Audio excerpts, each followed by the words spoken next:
Welcome back to another special edition of the HNL Tonight Show with your hockey coach, Gold Coach Frenchy for the beautiful country at Thailand.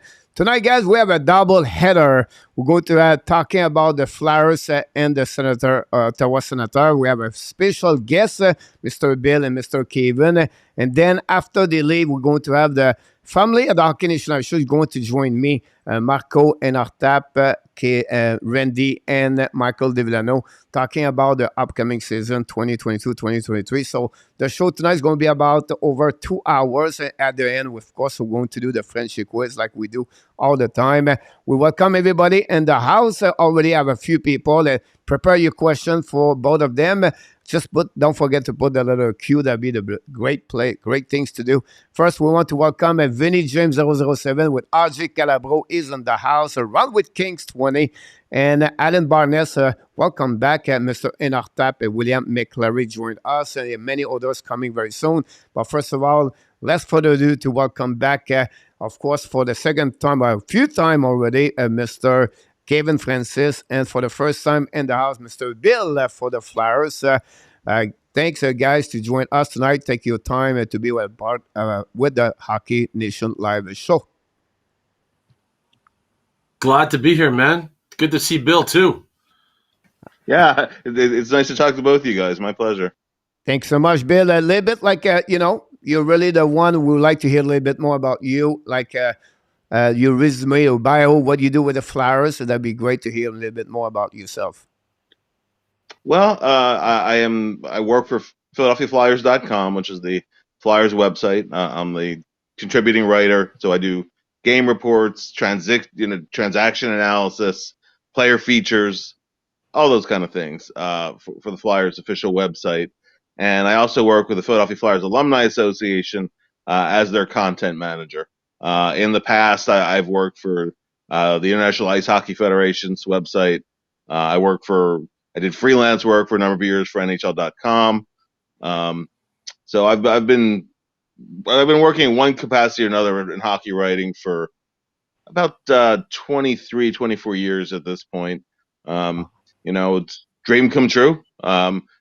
Played just enough hockey to realize how better off writing about it. The game, the guys who are great at it, they make it look easy, and it's anything but an easy game. There's so much goes into it. Like if you put a skate in my put a pass into my skates, I'm gonna fall down. I can't kick it to my stick. I can't. All those kind of skills you watch players do with ease. I always lack those skills, but I love hockey. And I love talking hockey, writing hockey. So dream come true of a job for sure. That's awesome. You can see just by your voice the passion you have about hockey. That's good. Just an information. Are you born in the Pennsylvania or other state or?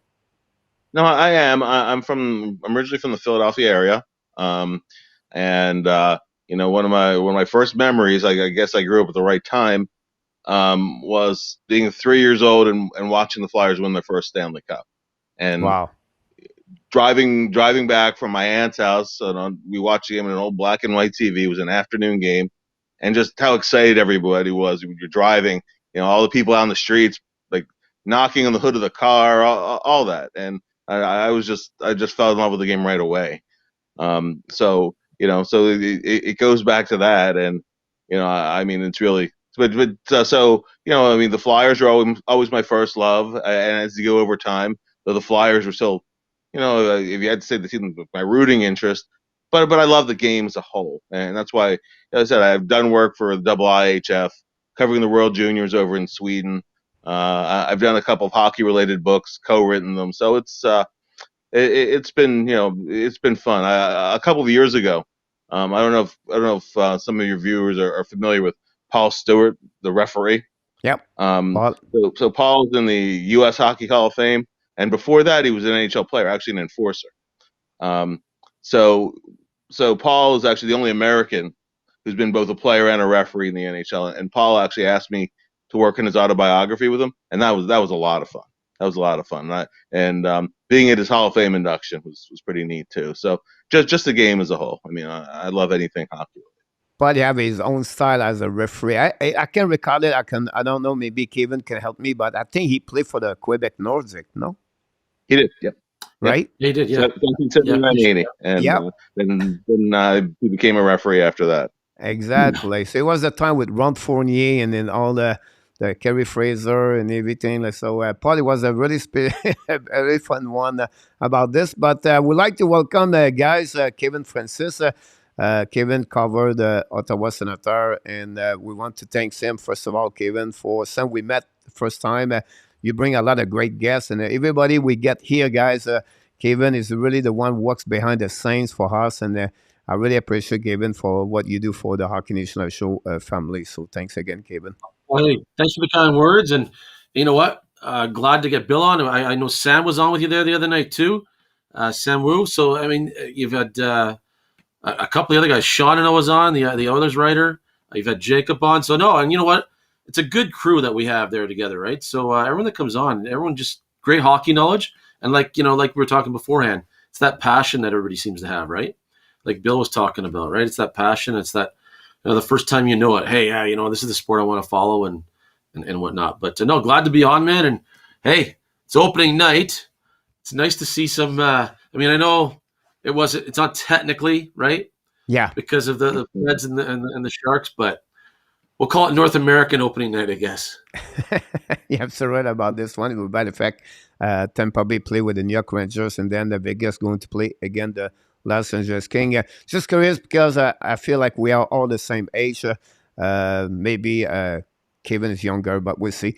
Bill, what would be your top 2, 3 best favorite players for the Flyers? Well, I would say, in terms of covering the Flyers, I would say it would be the Game 5 of the Eastern Conference Finals in 2010 against Montreal, closing that series out and going to the Cup Finals. Actually, this is in Flyers. It's AHL, but being in the locker room when the Phantoms, the Philadelphia Phantoms, won the Calder Cup in 95 or in 2005 rather. 98. They won it in 98 and they won it in 2005. And I was actually in the room for the 2005 one. So that was really cool. And then I would say the other game, it was just a fun game. Not any playoff implications or whatever, but there was a game against Pittsburgh.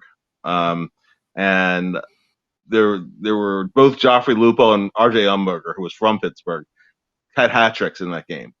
And it was just the atmosphere in the building that night. The Flyers Penguins rivalry was really starting to pick up steam at that point. So that was just a really fun game to cover. And I mean, it could be others, and they said the World Juniors were a lot of fun. The gold medal game for that.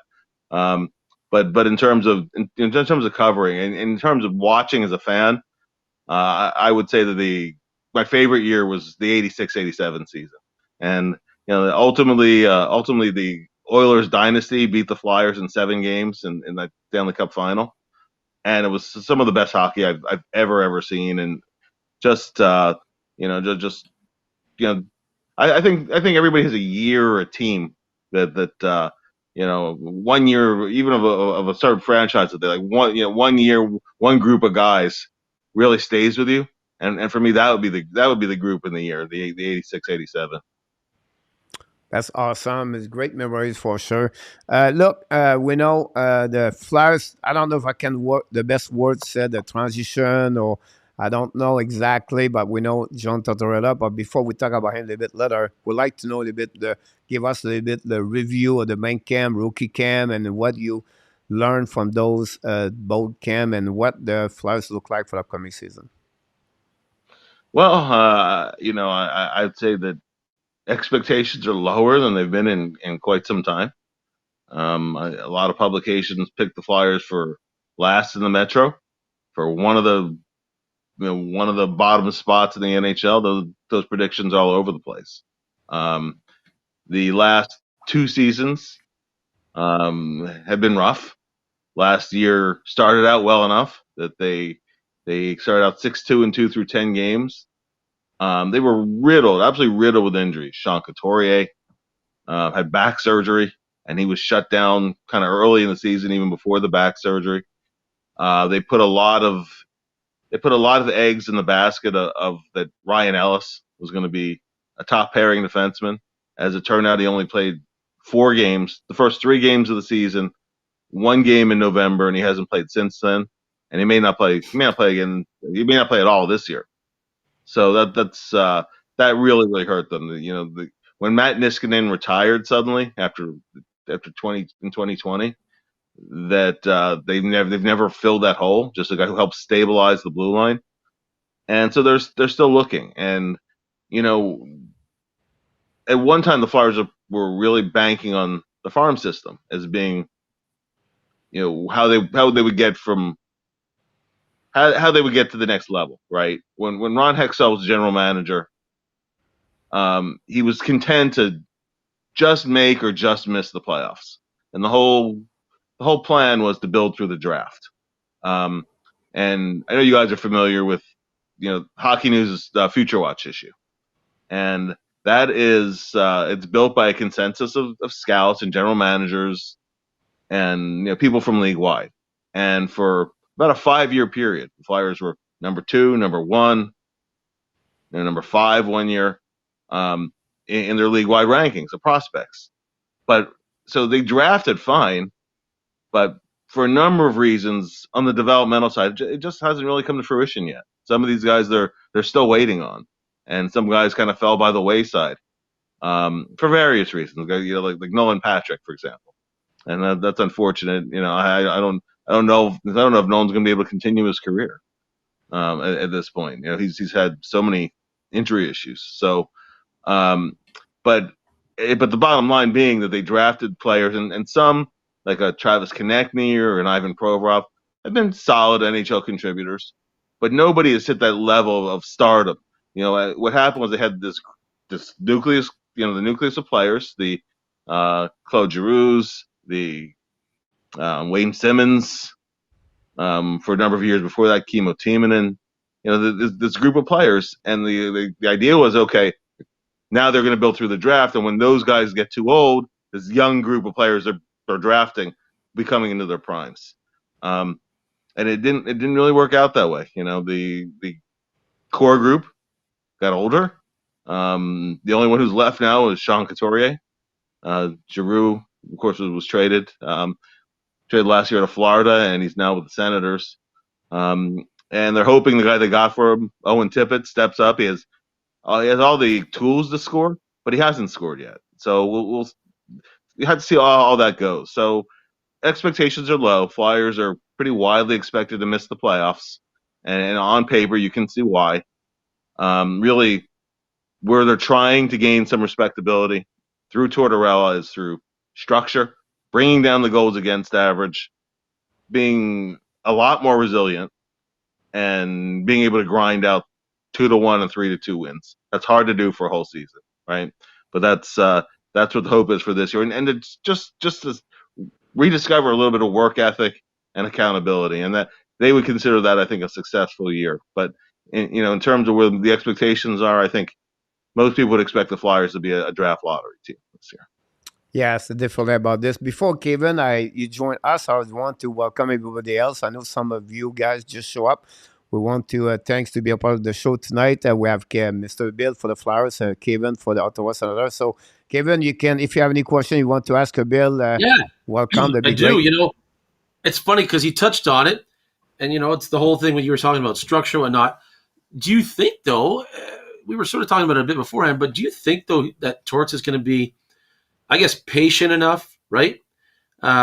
His patience tends to wear a little thin, right? So is he going to be the right fit for that group, right? I mean, when he was hired, I thought to myself, I'm not sure if he's the right guy, right, for that group of players, right? Just where they're at, where Philadelphia's at. And then the other question to you, I guess two-parter, would be, does Mr. Fletcher survive, and does Daniel Briere, maybe end up being the GM, maybe, I don't know, by Christmas if things continue to go sideways, right? Well, I'll address the first one, the first part. That remains to be seen over time, right? But I think in terms of what the team is trying to accomplish, structure, accountability, those kind of things. I think Tortorella brings a lot of what they need, and he's very candid. And I'll give you an example. At Monday's practice, they were doing a defensive zone drill, just a coverage drill. They're actually getting into systems after doing most of the first half of camp pretty much solely on skating, conditioning, and really putting players through the ringer conditioning wise. So now they're doing their systems. So this is just a basic D zone coverage drill, and he stopped reps in the middle about 3-4 times, and was instructing players. We asked him afterwards, what are you working on? And he said, well, it's an age-old thing in hockey, right? That if you can control the four corners and the net front areas, you're probably going to win the game by the end of the night. And he said that our own zone coverage is lacking, and we let teams play out of the corners way too often. So I was instructing them on what we need them to do. And then the question arose, okay, you halted the reps a bunch of times. Did you see progress by the end of the drill? And he just looks up and he says, no. That's it. One word. No. You're right. He's candid, right? You know what you're going to get with him, right? You know exactly what you're going to get. I think one thing that's coming out that I didn't really necessarily know about Torts is that he'll live with mistakes. He's not going to jump on a player for making a mistake. If it's a mistake of aggressiveness, if it's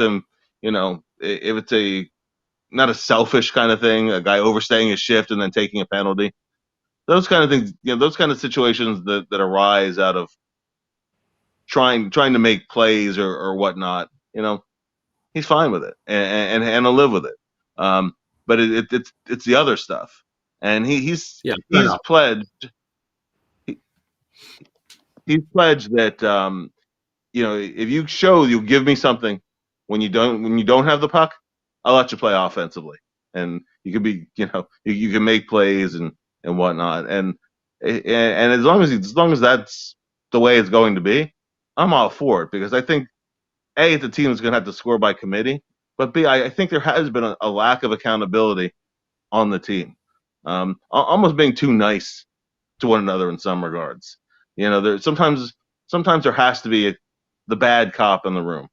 Wayne Simmons, when he had to be the bad cop, was good at it. Chris Pronger most certainly didn't mind being the bad cop in the room. And more recently, I don't think there's been other guys who hold each other accountable. That's necessarily enough. So one thing that he said, and I'm sure he means, is that in the beginning of the season the coaches do it, but I want the players to show some leadership and take it and run with it. So those are all things that I think have been sorely lacking. And it's just a question of every coach does have a shelf life. You push so many buttons and you're out of buttons to push. Yeah, so absolutely. So I would say that time will tell how long the shelf life is, but at least for now it's kind of a breath of fresh air and saying a lot of things that have been pretty sorely needed. Now the other part of it in terms of Chuck Fletcher's job security, I mean, if this year is as bad as some predict, I mean, I think accountability has to go to the front office too. If you have 3 straight years out of the playoffs, that's hard. That's a hard sell, Yeah. And I mean, if you're in Ottawa, I know how it feels. Exactly. And now in Ottawa, expectations are higher this year as opposed to some recent years. Yeah. So that's and I'm going to be interested in watching Giroux in Ottawa too.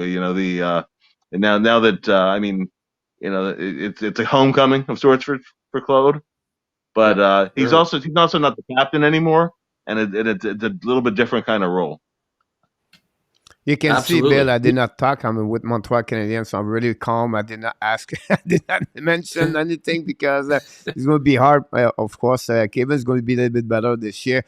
But I have a couple of questions in the room, and I think the resume the best for you, so you can. The first, remember like 3 years ago at the COVID when they played the bubble in Toronto, they Montreal have a good first round, and then they got the Flyers beat them, and then since that year until today, what you can contribute the reason why the Flyers are not the same anymore since that happening again in Montreal Canadiens? Because a lot of change. I know they have trade zero, I understand that, but what maybe you can say the biggest happening problem they got?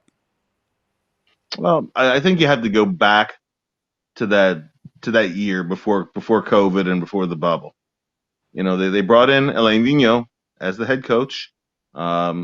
He he won a Jack Adams. He'd been to the Stanley Cup Finals in both conferences, and things before that were not working for the team. They were kind of where they've been since then.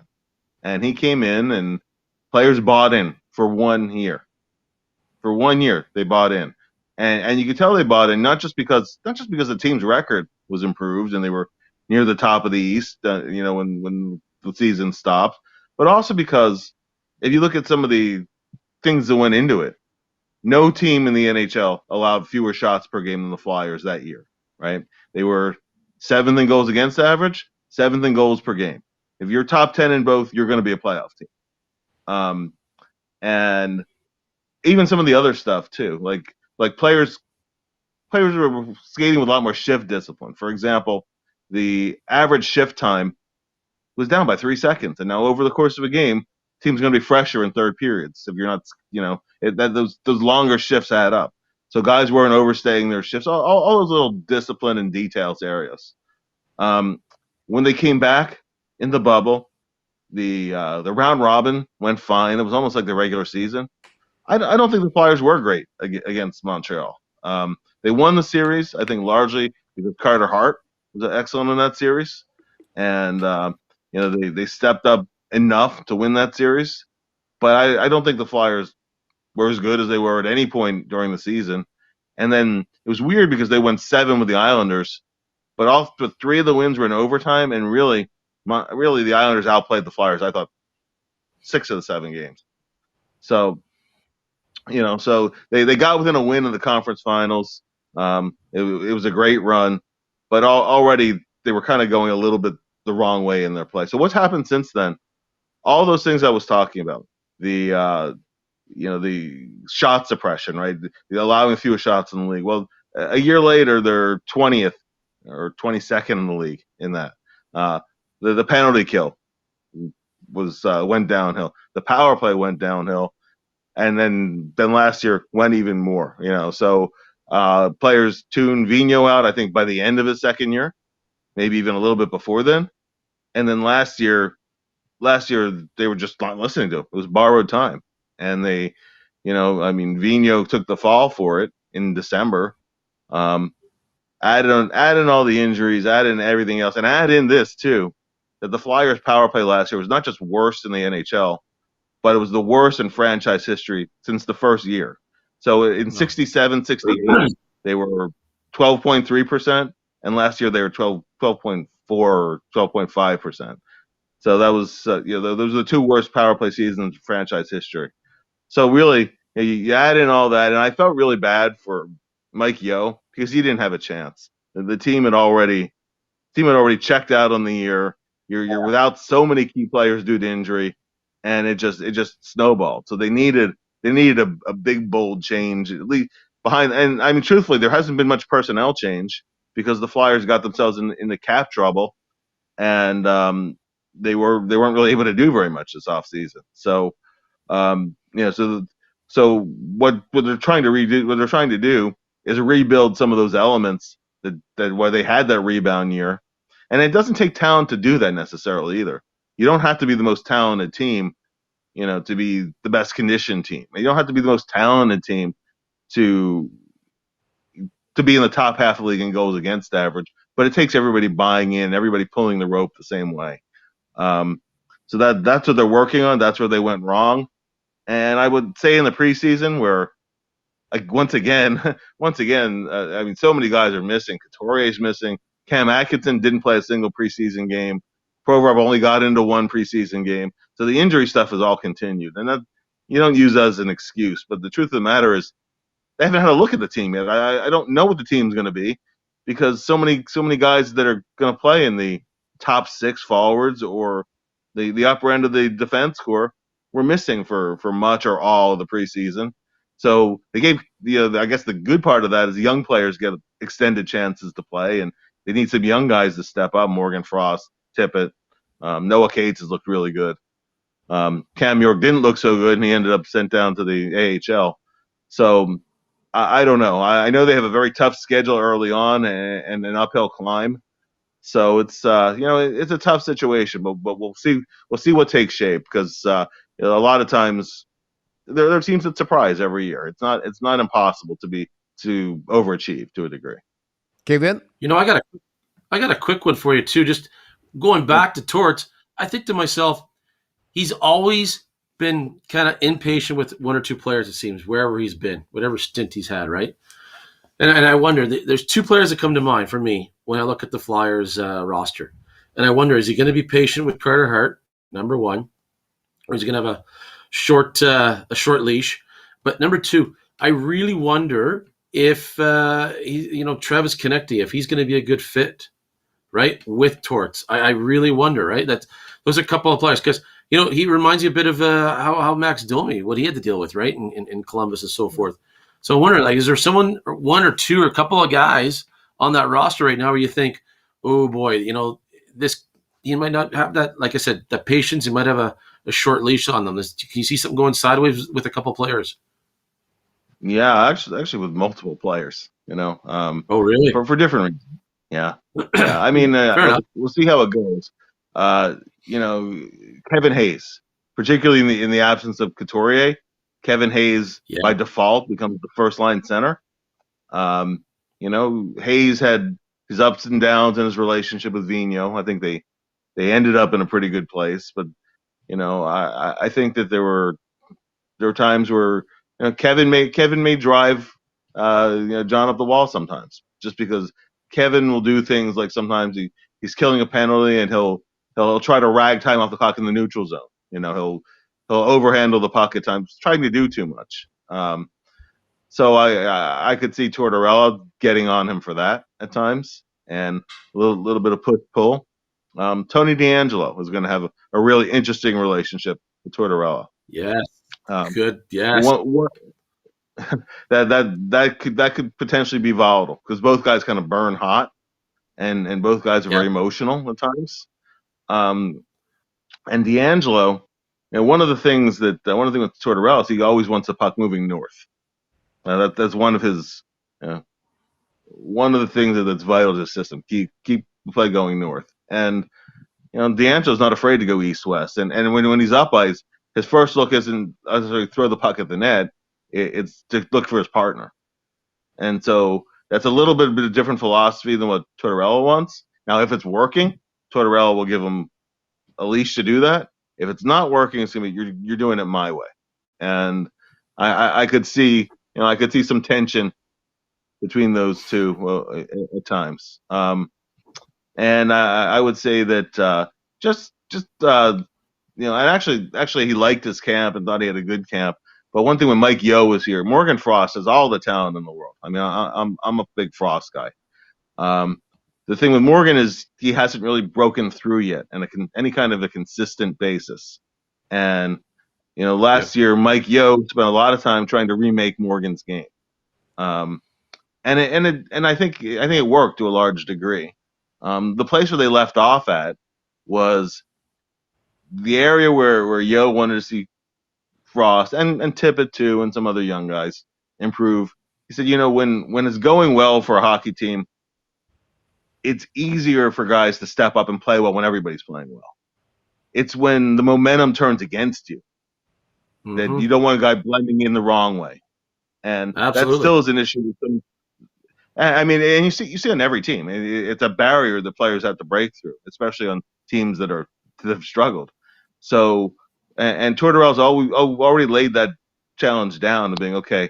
I've seen you can make plays. I see you're competing. You really worked on faceoffs, and they really did great on faceoffs in preseason.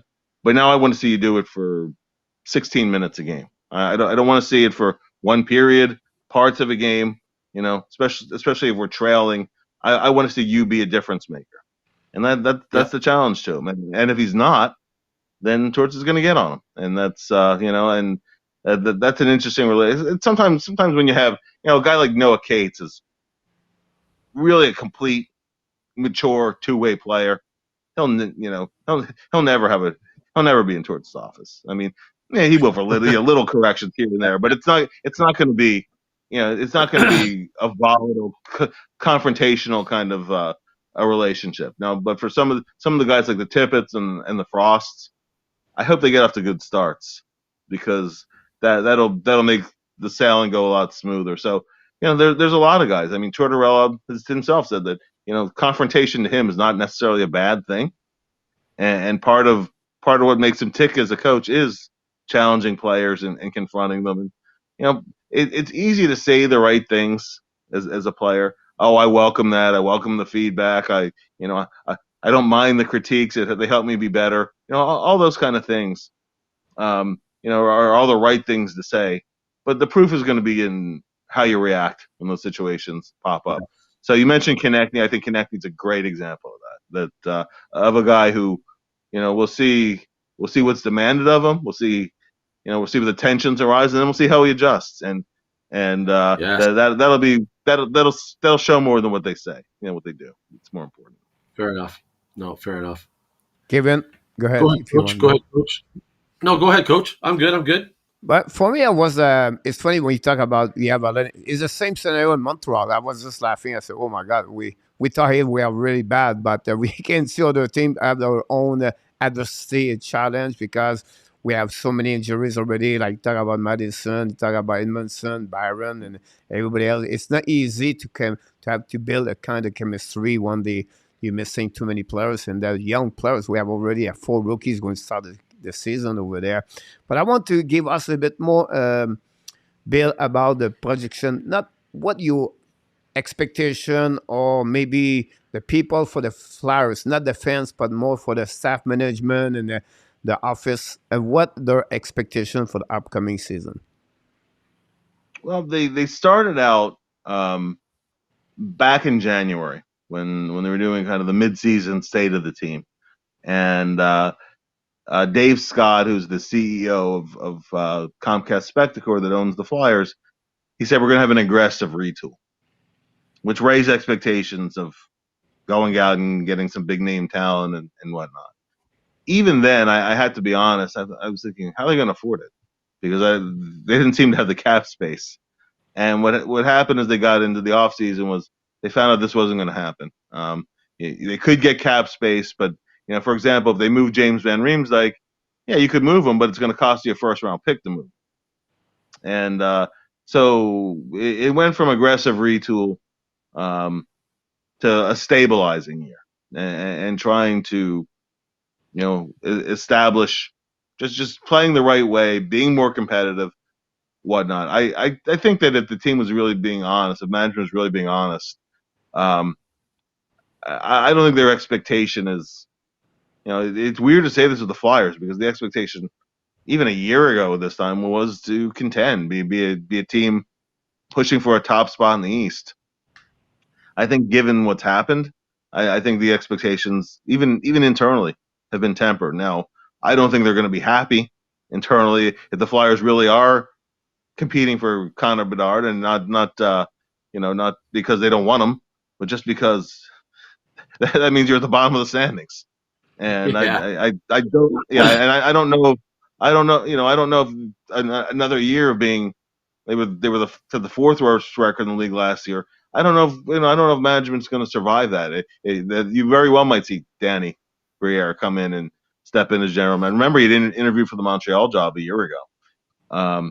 So at some point it's going to happen. It may happen sooner than later if it's another kind of year like that. So I think they're hoping for some stability and just reestablishing some kind of identity, because it's kind of they've lacked that. They've lacked that the last few years. So I think it's more of that than points and wins and losses, because I think that to even be a bubble playoff team is would require a lot of overachievement. So I think it's just to be, a harder team to beat. You know. Kevin? You know what? I look at that roster though, and like you said, I mean, it's critical for any team. Doesn't matter who, but I think with Philadelphia, that, like you said, they got a bit of a tough, first 10, 20 games. When you got a new coach, you want to set the tone. You want to get out of the gates, at least, play close to 500 hockey. I think that first 10 to 20 game stretch, similar to here in Ottawa, right? Very similar to here in Ottawa, where there's expectations. But when you have a new coach, it's, you want, your players already, believe in the system, believe what's going on. So I think it's really crucial for Philadelphia to get off to at least a decent start, right, to the season. The last thing they want is to start the year, the year 2-7-1 or something, right? And then naturally, the young kids on that team, they're going to feel that pressure even more, right? You want to get out to a decent start, so then at least there's some belief, and then also then the coaching staff is able to get across what they're trying to get across to the team. No, I absolutely could not agree more. And sometimes you have a team, a team with a lot of young players, whatever, and they bury themselves early in the season, and easy to do. You're not. Yeah, it's so easy to do, and sometimes you see a team that in the second half with no pressure on them, all of a sudden they're playing a lot better, but they're whether they make any progress in the standings or not, it's almost like all the pressure's off at that point. And it's kind of like September baseball with a non-contending team. Is it real or is it an illusion, right? So I think just for that reason if for no other reason than to really test players and see what you have in some of these guys, because I think the final 20 games, if you're buried, guys are playing for jobs and guys when their stats at the end of the year look a little bit better, but I don't think you really turn the corner as a team until you're able to hang in a race for a while. So even if the Flyers are battling uphill, I think those first 20 games are crucial. I agree. And it's funny you talked about how the last 20 games, if you're out of the race, doesn't mean anything. That's happened here in Ottawa too, right? The last few years, it's like fool's gold. Pierre McGuire always said fool's gold, because Ottawa had these great finishes, right? But there was no pressure on them then. And like you said, you don't turn the corner as an organization until you see if they got those gonads, right? When the chips are down, right? Are they able to play a high level of hockey when it counts most? Because here we've seen them have great finishes, but by then they're out of the play. They're out of the race. So, and then they're almost, that the players don't care, but they're also ruining the draft, the draft position, right?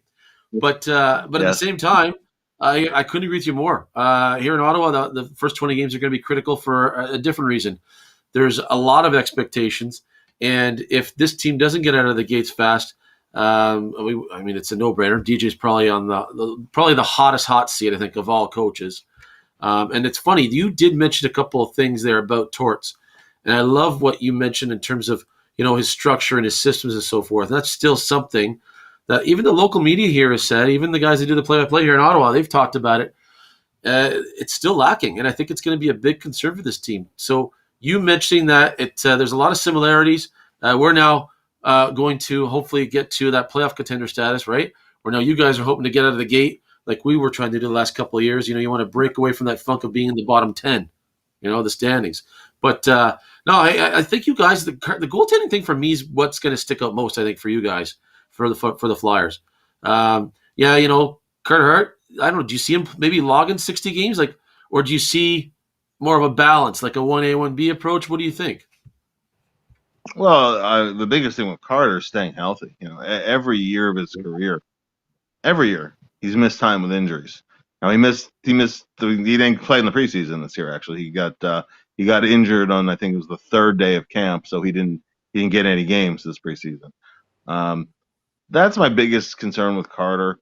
Last year to me at the All-Star break, he was the team MVP.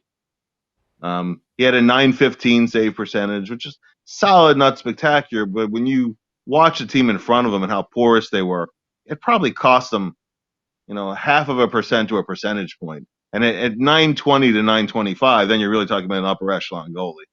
And then he got injured late in the season, and he didn't play well. I think he bounced back nicely from the year before that, which nothing went right for the team, but he wasn't very good that year either. So I think Carter Hart is certainly a critical piece, and they're still trying to figure out who the number 2 goalie is. They were probably figuring on Felix Sandstrom. He got injured in the preseason, and he's actually starting the year on one of the injured lists, the non-roster injury list. And there's a young Swedish goalie they have named Samuel Ersson, also fellow Swede, actually same hometown as Sandstrom. But at any rate, they're very high on his upside. A year ago, as a rookie in the American League, he only played 3 games because of recurring groin injuries. He came back for a 4th game, started the game, but had to leave in the second period because he hurt his groin again. Was out another 6 weeks, came back, and his first start back, got injured again, missed the rest of the year. So he only had 3 real pro games under his belt coming into this year. He's opening the season as Hart's backup because Troy Grosnick was not very good in the preseason, and because Sandstrom is injured. So right now, I would say, yeah, Carter Hart is going to play 60 games or whatever. I think they'd like to lessen that work a little though, and make it more like a 50-32 kind of split, maybe. Yeah. Similar here in Ottawa, right? That's what they were hoping for, I think, as well. And I kind of had a little more hope, for Cam Talbot. I mean, you're familiar with him for his short stint, at least in Philly. And, it's too bad he got hurt. But he's a guy that I thought, after the season got rolling, I figured, DJ's going to, give the ball to Forsberg. But I had that feeling in the back of my mind that, Talbot has the ability, to take in and run too, even though it's a 1A, 1B scenario. I thought if he got rolling at one point this year, they're going to let him go with it because DJ knows his job's dependent on it, right? So, but him getting hurt the way he did, all of a sudden now we're in a scenario here in Ottawa where they're hoping that Forsberg can basically play every game they're hoping until Cam Talbot, comes back off the injured list, right? So it's little dicey. But anyways, go ahead, Coach. I know you wanted to jump in, but Go ahead, Bill. You have to add something. I was going to ask Kevin, how's your schedule looking for back-to-backs and 3 and 4s? Because I haven't had a chance to look at it. No, that's a great question. That's the big thing here is the first 14 games of the year. You're looking at almost into late November, I think, till there's a back-to-back or so. They can rotate. Like Forsberg can basically play the first 14 games. He's always going to have at least a night off, if not 2 nights off. Not many 3 and 4s. I know Toronto's off right off the bat, right? They got a 3 and 4. Yeah. So Ottawa is very lucky. The schedule is very lucky to them. But the bizarre part of the schedule, though, Bill, and I don't know what it's like in Philly or Coach for you guys in Montreal, Ottawa's got a 5-game homestand after they play their first 2 games on the road. That's their longest homestand of the season. It's going to be the 5-game homestand in October. So they got to make hay early on here, right? When you don't have those long homestands that, make up some ground on some teams, Ottawa's going to have to get out of the gate early. I don't know about you guys, how long the Flyers or Habs, if they got many long homestands, but it seemed odd to me to only have a 5-game homestand as your longest homestand of the year, and you're doing it in the first month of the season. Yeah, that's I guess it's better than like what the Islanders had a year ago, right? Where you're forever on the road, and but you're right. You have to take advantage of that long homestand when you have it, because 5 is an awfully short longest homestand of the season. It is. It really is. Yeah, Flyers have a lot of road games early on, so especially in November. Sounds like it's good. The Islanders are going to be like everyone's talked about it, but the Coyotes going to be a similar situation as well, right? Because they can't get into the new rink there in Tempe. But that's a story for another day. But anyhow, go ahead, Coach. I knew you were going to ask. I could tell you what to ask. Said that Kevin, like Ottawa has always been a bad team starting. They have a really strong. They don't have a very difficulties when they start the season. Hopefully, it did not happen, because if you play 5 games at home and you waste those games, it's going to be hurt for them at long term. So really important to start them from the right foot. Massive. And the other side, the other frustrating part, I'm looking at the roster there today, and you look at Ottawa's defense. I mean, they did everything they could possibly do for the forward group, right, in the offseason. But when you look at the way Ottawa finished last year with the defense they have this year, there's only one change, and that's Jake Sanderson. That's it.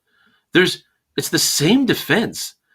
And you got the same coaching staff. Like Capuano has been a big disappointment for me with coaching the defense, I think.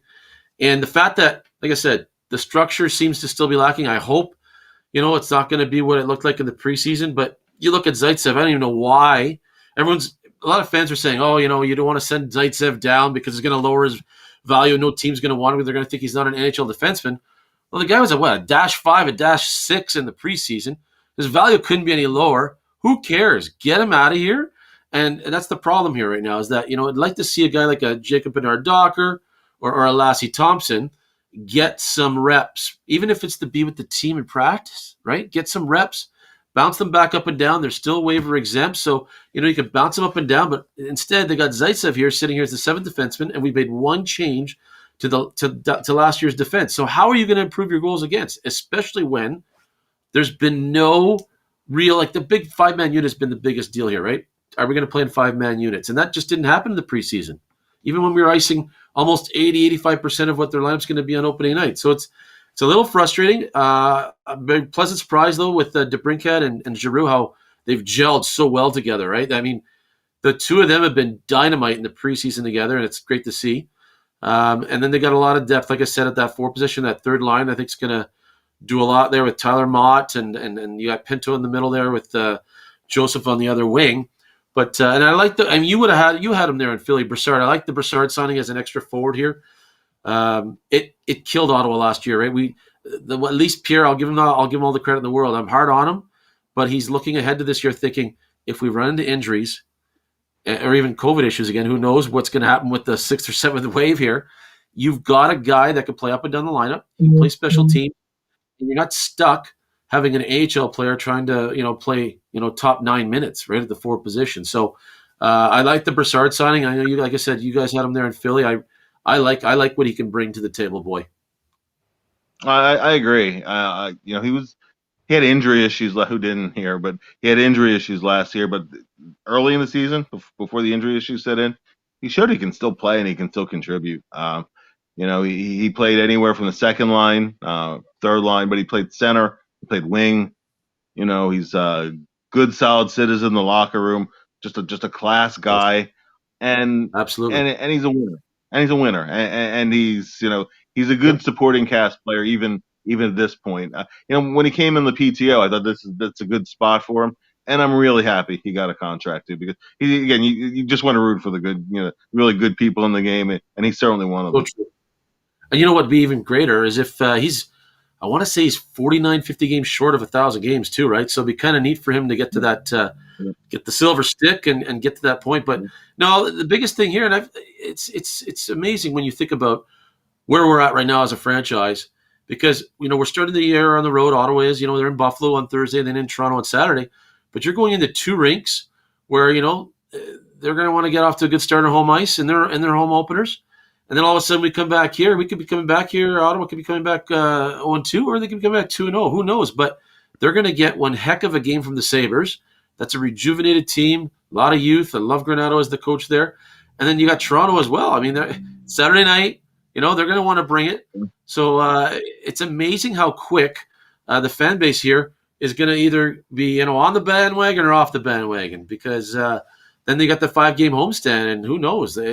I hope for their sake that it doesn't go sideways, because there's been too many good things that have happened here all summer. But my biggest beef is still that blue line, and I'm a little dismayed at how he hasn't pulled the trigger yet, Pierre Dorion, on the Jacob Chychrun deal.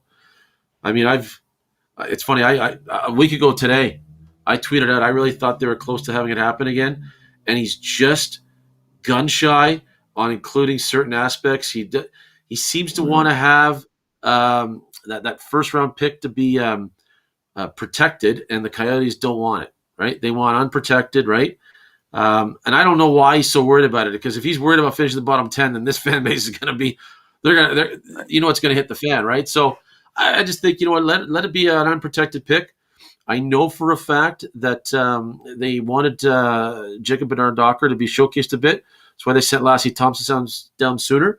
And they wanted to get a look at him, the Coyotes did. I know they're bigger on Jacob Bernard-Docker to be part of a deal. And then the other part is there's a few scenarios, because Ottawa really wants to move on from Alex Formanton. They really want to move on from him. And this team is all about perception in the community, being a one-trick pony here outside of just having a CFL team. And with this whole, Hockey Canada investigation and the NHL investigation looming over, the whole scandal there, I think Ottawa just wants to be able to move on from them. They aren't the type of franchise that, likes having, that bad ink, like I said, especially in a small town and perception, a small city, perception's everything here. So I know they want Alex to be part of the deal. I know Arizona's been going back and forth, but he could go to Arizona, I think, and fly under the radar, regardless of what comes of the investigation. Where if he's here in Ottawa, that ain't going to happen. Yeah. And they told Newport told his family, everybody, lockdown, because he doesn't have a deal. They said, lock everything down. Don't let any information get out of what he's doing, where he's at, even training, even skating. So it's been pretty silent, from that sort of side of things. But for me, I'd put JBD in a deal with if you got it, I'd go 2 first-round picks with JBD. It's down to 3 pieces. It's not 4 pieces anymore. And I think Jacob Chychrun would be I know everyone's like, oh, he's on a natural right-hand shot. But at this point, we have not really upgraded the defense. You're hoping on a rookie, and Jake Sanderson has yet to play an NHL game, to all of a sudden, log top 4 minutes and be the savior. And that's a lot of pressure on a young guy. No question. And Chychrun he's so good with the puck on his stick. Just a really skilled hockey player. I mean, you play with the puck a lot when you have him. He had a rough start and a bad team last year, and he's had his share of injury issues. I'm a big Jake Chychrun fan, so that would be a huge feather in the cap to make that. And I agree with you that when you're a team on the rise and you have expectations, you know what? The biggest thing is to make it an unprotected pick. Roll the dice, go for it. I mean, there aren't players of his talent level available every day. That's it. You nailed it. And that's the thing. They've missed the playoffs for 5 straight years, but the last 3 years have been really dreadful. But when you look at it, like you said, they've stockpiled prospects and so many draft picks that eventually you got to turn that draft capital, when you're going to contend, into something to make yourself a real legitimate playoff contender. I mean, yes, they're a playoff contender, but I think if they were to acquire him, they're a legitimate playoff contender, because then you take away minutes, because there's guys that are playing further up on that defense core, and like a guy like Hamonic. If you get a guy like Chychrun, all of a sudden Hamonic can play in your bottom pairing, and then he's going to be more effective because he's not going to be playing against the other team's top 2 lines. Or I'm not sure if he can handle that right now over an 82-game season. So that's where I'm thinking, do you really want to go for it or not, right? You can't just keep hoping. And let's face it, his job will be on the line. If he ends up having to fire DJ, it'll be Pierre Duran's job will be the next one on the line, right? So, you got to make the goal. You got to make the run for it. Who cares if you look? You know what? If you look back at it 5-10 years from now, who cares if they don't win a cup? But let's at least get this fan base really re-energized, make the playoffs. But the way the roster sits now defensively, I just don't see it happening. Yep, so right, Kevin. I think you're really great. Ottawa Senator, I think I expect a lot for them. It would be interesting if the fans going to be patient whatsoever. You have some adversity at some point, but it would be a really good year for Ottawa Senator. And for me, Bill, it's going to be a hard year for us as the fans, because I think it will be the same way. I don't know who's going to win the Connor Bedard race at the end, but I feel like the Flyers be just behind and Montreal together at the end of this standing at the end of the year for sure. But I want to respect your time, Bill. I know you're really busy. You gave us a lot of nuggets with the Flyers, everything like that. Just to finishing the show, I would like to know more about what you expect from you because you talk about Daniel Briere, and I know Danny for many years. When he was junior, I talked to him a lot. And what do you expect? If I had a timeline, like, do you expect really is the next GM? I do. I think that's the plan with Danny. His title is special assistant to Chuck Fletcher. He's involved in all the hockey operations meetings. Kind of has his hand in a lot of different aspects that go into managing a team, not just not just scouting, whatever. There's the business side too, and dealing with agents and all those things that go in, with the day-to-day of being a GM, dealing with the different departments, within an organization. Because the part of GM's job is to try to get everybody to understand one another. And sometimes the business and marketing people and the communications department and the community, but all these things, right? They're in any organization. They're territorial, you know, uh, battles sometimes, and it's trying to keep everybody going in the same direction. Some of that falls on the GM because they're kind of the first guy that the management looks to, and Chuck Fletcher's also team president. So I would assume that if the line of succession goes the way that's planned, Chuck stays on as president, Danny's general manager, and Danny can focus more on the hockey side. But you still have your hand in a lot of different areas. So by gaining experience in that, I think that is the plan. That because nobody questions how well Danny knows hockey. But I think that's the plan. Whether it's this year, a year, next year, 2 years even from now. But I think that's the plan. Yeah. That's awesome. Kevin, one more question you have for him before we shut down here? Well, just, I look at the leadership group in Philadelphia. Who do you think is going to be just so key for that leadership group, with the team being as young as they are, and being in maybe that, like I said, we talked about maybe in the bottom 10? Who's going to be that guy or guys to be real key, both on and off the ice, right? In terms of, because that was a big thing here, right? You want to have, when the team isn't doing well, you want to have a couple of guys in that leadership group that don't allow things to get too low, right? Because let's face it, when you're rebuilding, I know they call it a retool, but rebuilding, there's going to be more losses than wins. I don't know. Who do you see as being kind of the one or two key, vets that are going to hold the fort there and keep that group tight? They're going to not have a captain for at least the first quarter of the season, and beyond that, they'll see. But I think the three candidates for wearing the C are your three crucial guys in terms of being the central guy in leadership. One is Sean Couturier, who unfortunately is out with injury. Still listed week to week. It's not said to be as serious as it was feared to be, but it's hard to lead when you're on the sidelines. So Couturier is, he's a central part of it, but I don't know when he's going to be back in the lineup. Another guy, absolutely crucial, Cam Atkinson. A, because he can still score, can still kill penalties, but B, because he played for 5-6 years under Tortorella in Columbus.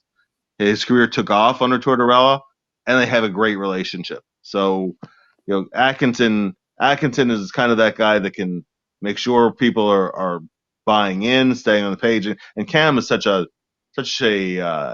enthusiastic kind of guy and such a positive kind of guy that I think that he's crucial to pulling it all together.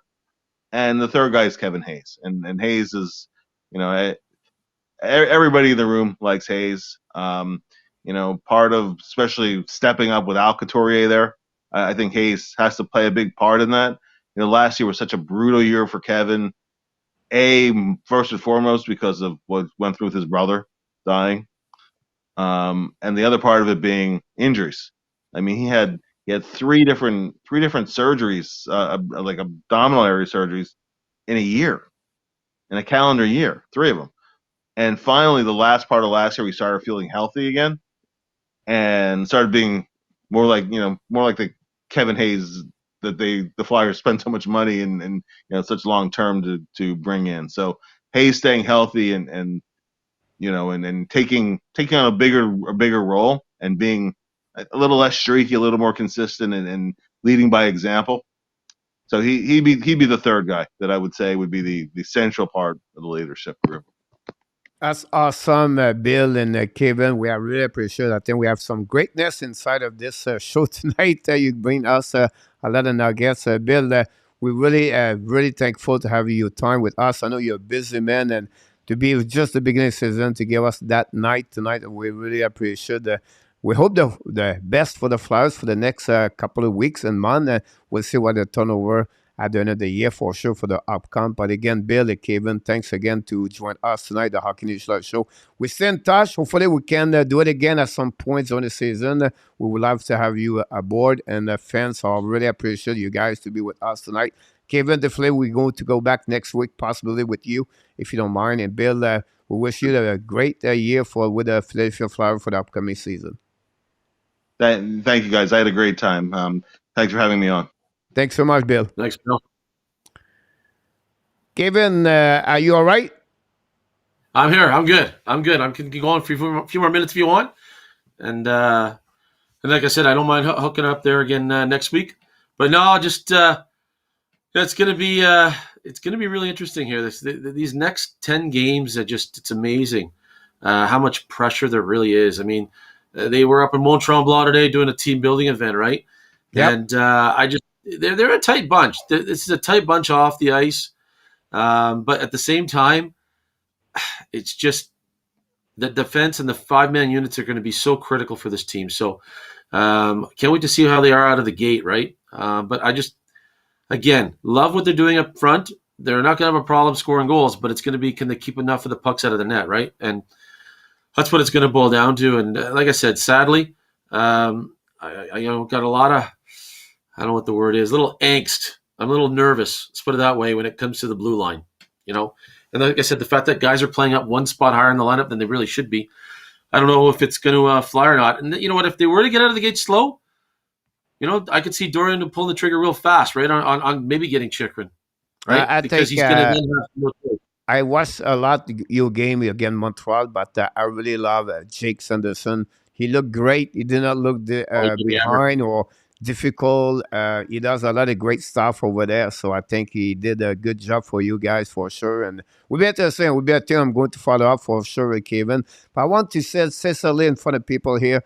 I want to thank you so much for everybody you bring on the table the last couple of weeks. You helped grow our channel here, and for me that's really important to mention, because you're not watching us all the time, but we mention you all the time here to tell that we appreciate that. Sam was unbelievable yesterday. I love Sam. I'm going to make a connection with him again. And then Trevor, we have Dan Wallace again from Minnesota. I can go all the way. Everybody came here. They want to come back, Kevin. So I just want to say to you, thanks so much for what you did for us. And hopefully we can continue to have more people.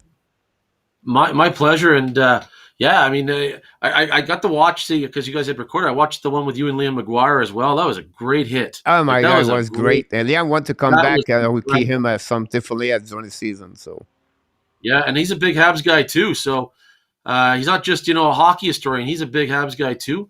But yeah, no, I'll definitely next week get on. We can get more depth because we'll be then. Well, depending if it's Tuesday or not. Like they got their home opener next Tuesday, so.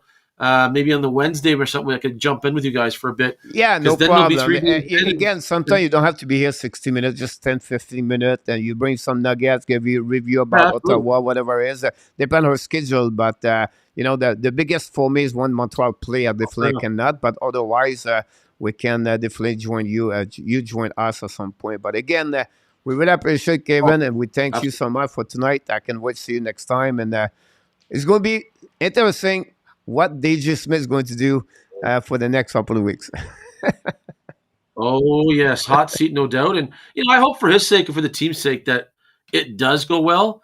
But I just, I have my doubts. And you know what? Hey, I hope he proves me wrong. I really do. I really want him to prove me wrong. And like you said, Sanderson he was so smooth, but again, that's the preseason. Let's see what regular season is going to be different, right? He's going to be playing different guys. He's going to be playing consistently. You see the game tonight, guys the top two lines. It's going to change. If you watch New York Rangers and Tampa, it's like, wow, where they came from. Because Ottawa, Montreal, you watch this game tonight where the Rangers beat Tampa Bay, but the level, the skate, and it was another notch. And the player like a Cooley in Montreal, a Sarkowski, and they're going to figure out this is faster now, and you're going to see that's the problem sometimes, like I always said, it's not playing in a shot, it's surviving in a shot. How you can stay there game after game, night after night.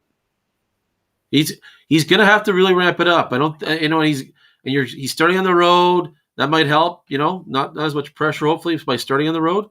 But then, hey, second game in, he's going to be in Toronto on Hockey Night in Canada. like I said, the kid's got all the intangibles. He's just so cool out there. He's just so smooth. But just I love his patience. Nothing seems to rattle him. And I don't know. It'll be interesting. It's going to be a really interesting.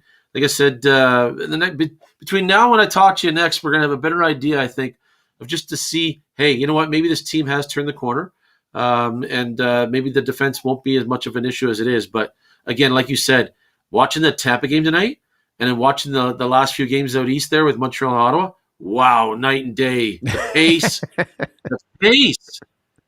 That pace in that first period tonight. Unbelievable. Yep. Oh, yeah, definitely about this. So, again, Kevin, I can wait to see you again. We appreciate a lot. I have to consist with a double header with my other guests. But, again, I like I said, I will repeat all the time. I'm just grateful having you aboard to meet you, to know you, and you're so knowledge about hockey, and you're a knowledge guys. You want to follow Kevin? I suggest you to follow Kevin because he brings a lot on football. By the way, I'm impressed with your post on the football. I wish I have a time to talk about this because I would like more to learn. But I'm always Kevin talk about this team and this game and this game. Like, oh my God, how you can follow everybody over there.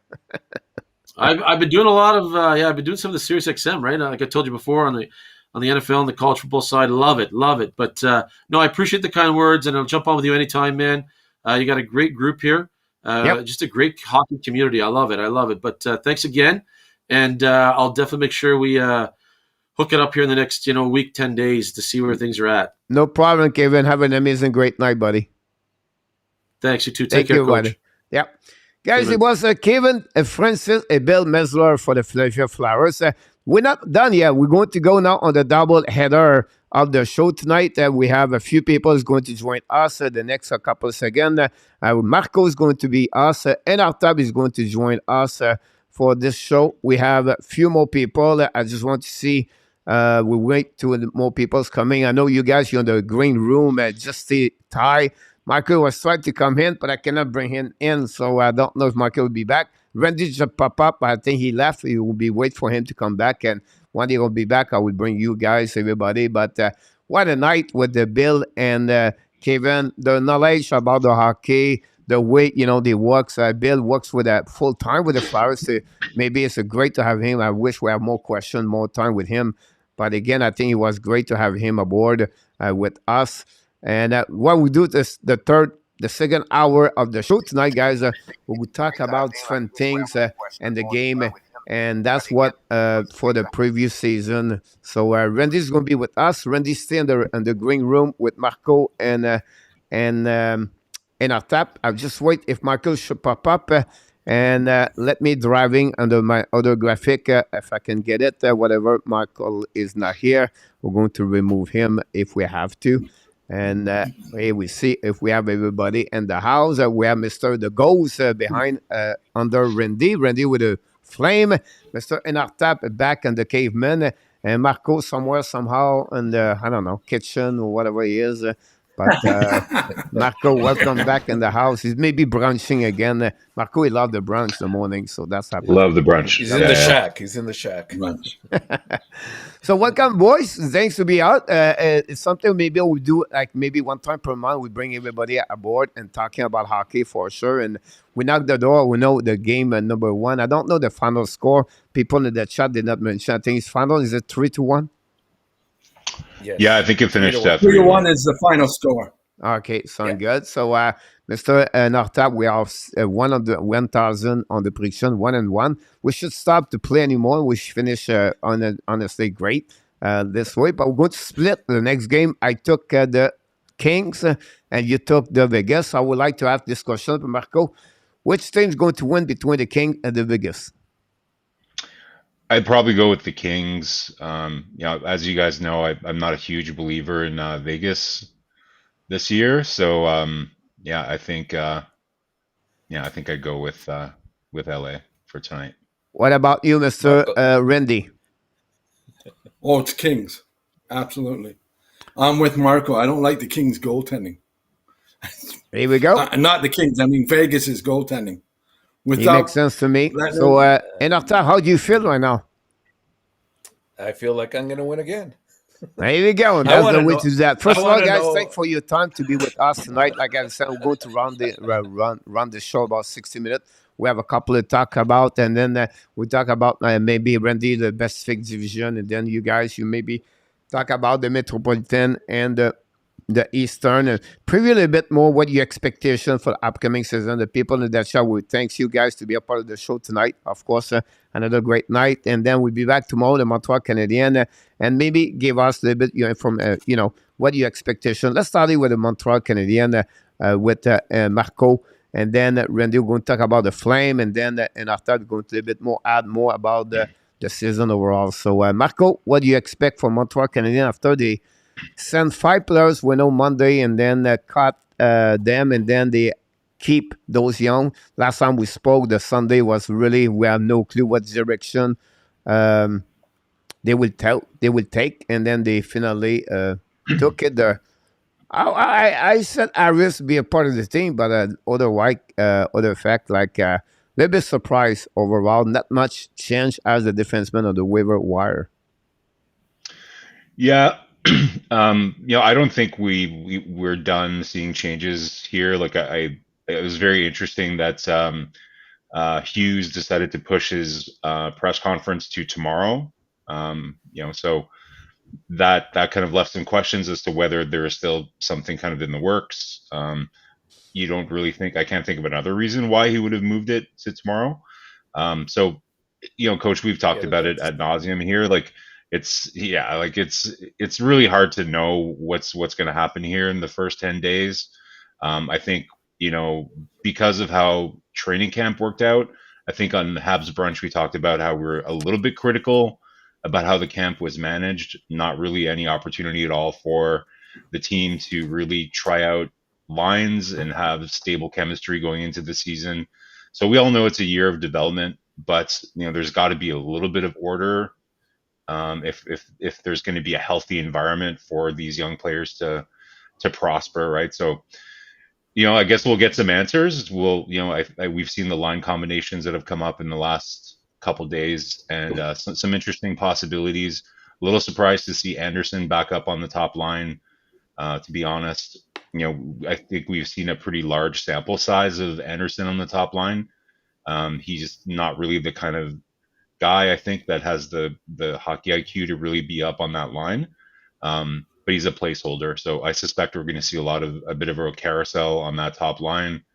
And then there's all the controversy with Jonathan Drouin, kind of what's going on with that. So listen, we're not going to have a lack of stories to tell this year for sure.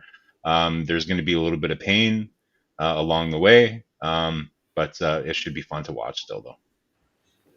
Yeah, absolutely right. Great comment about this. In our tab stay, you talk a lot between 6 to 7, so wait a little bit longer. We're going to see our friend Randy. And welcome back, Randy. We know you came one time to talk about a Flame like a month ago, and you've been a part of the family now in the chat. We want to, first of all, thank you so much for to be a part of the show tonight, and then talk a little bit more about your Flames. Since the last time we talked, they have a change, the PTO, and we got Michael Stone, Valimaki out.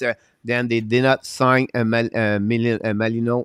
Is it Melino? What's his last name? Sonny Milano. There we go. Sorry about that. And then Higgins, it was another one. And what do you think about, since we talked the last time, where they at and what your projection for the season for them? Well, I'll give you an interesting quote. Your friend Toffoli is going to be on the first line this year. They made up their mind that Toffoli is going to be with Lindholm and Huberdeau. That means Mangiapane is going to be with the second line of Kadri and Dubé. The Flames, I seriously, everyone's telling me they're going to be so much better next year. I'm not sure they will. They'll be very competitive. But the thing I worry about, guys, is the 215 points that they're going to be missing between Tkachuk and Goodrow. Are we going to be able to make that up? 80 goals. I mean, 80 goals is not a lot. That's a lot to make up. Granted, I think Toffoli will have a better year. Why he's going to, because he's going to be with those two players. Toffoli's going to be a better second line center. Defensively, I think they got maybe one of the best groups of 6 defensemen in the league, and they're missing one of them because he's still out, and that's Shillington. When Shillington comes back, they're going to be that much better. Second place, I still think they're going to finish second.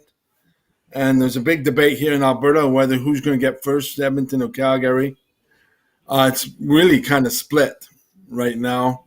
But my sense is that they'll get second, but they'll give Edmonton a harder series in the playoffs because they're a more playoff-ready team. But that's... Yeah. Do you think those Sutter teams, the way that he runs those teams, do you think they're going to really miss those 80 goals? Because I think we anticipate it's going to be 2-1, maybe if it's flashy, 3-2 games, right, with the Sutter teams? I still think they will, but as I got told, and the reason why they went this route is because they felt that their more defensive games this year will win it. They say their quote, and I'm putting this in quotes, their reasoning is that defense wins championships. And Sutter's not an offensive coach.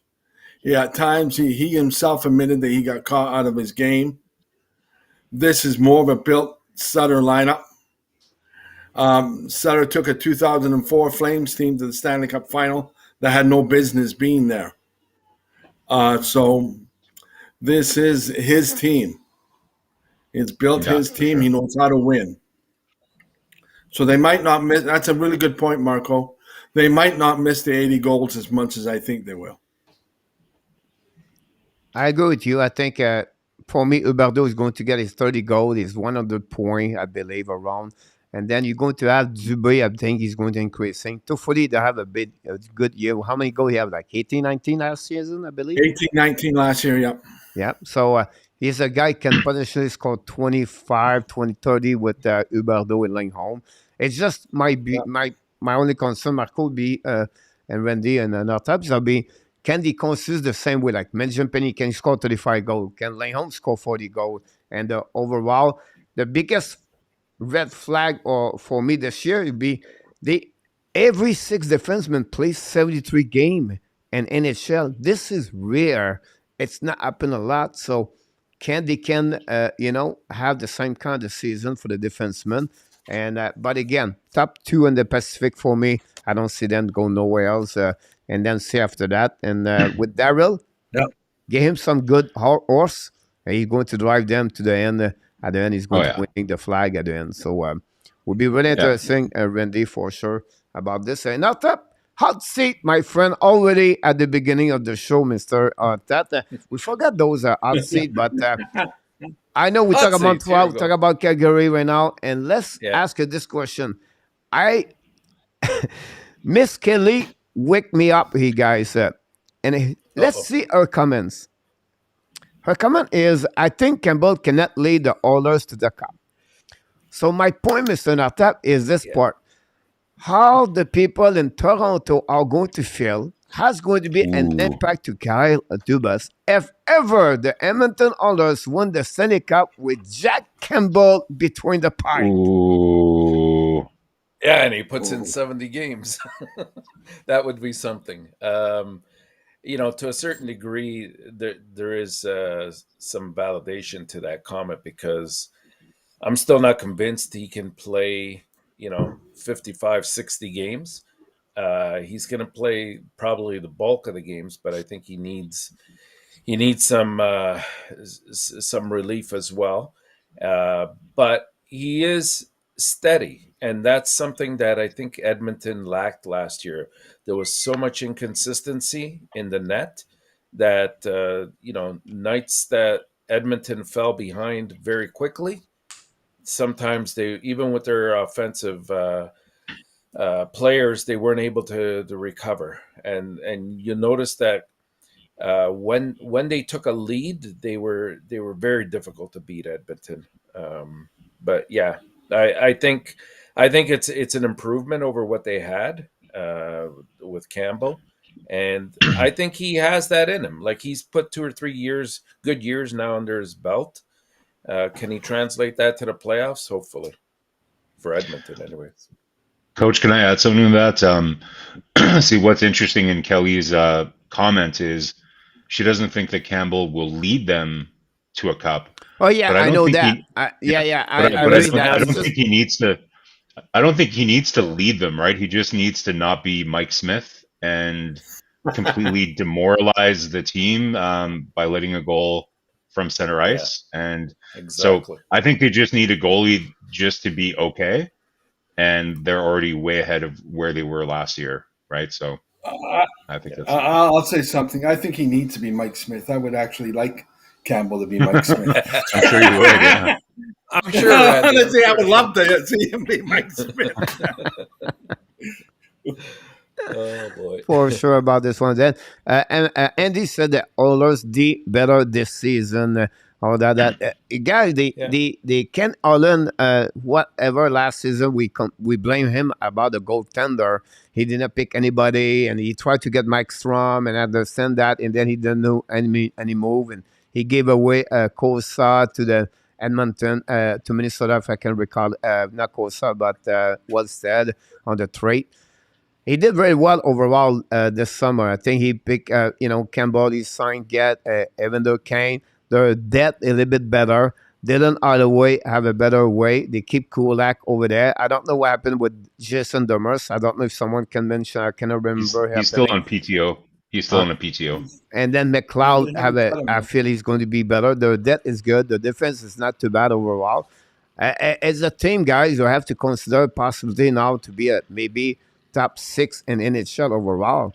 I think now, Tampa Yeah. Bay and Toronto, Florida, but we need to take Florida. seriously Edmonton on the Western Conference for me. I don't know if Oh, I'd he have Florida definitely. in that top 5 or 6, but yeah.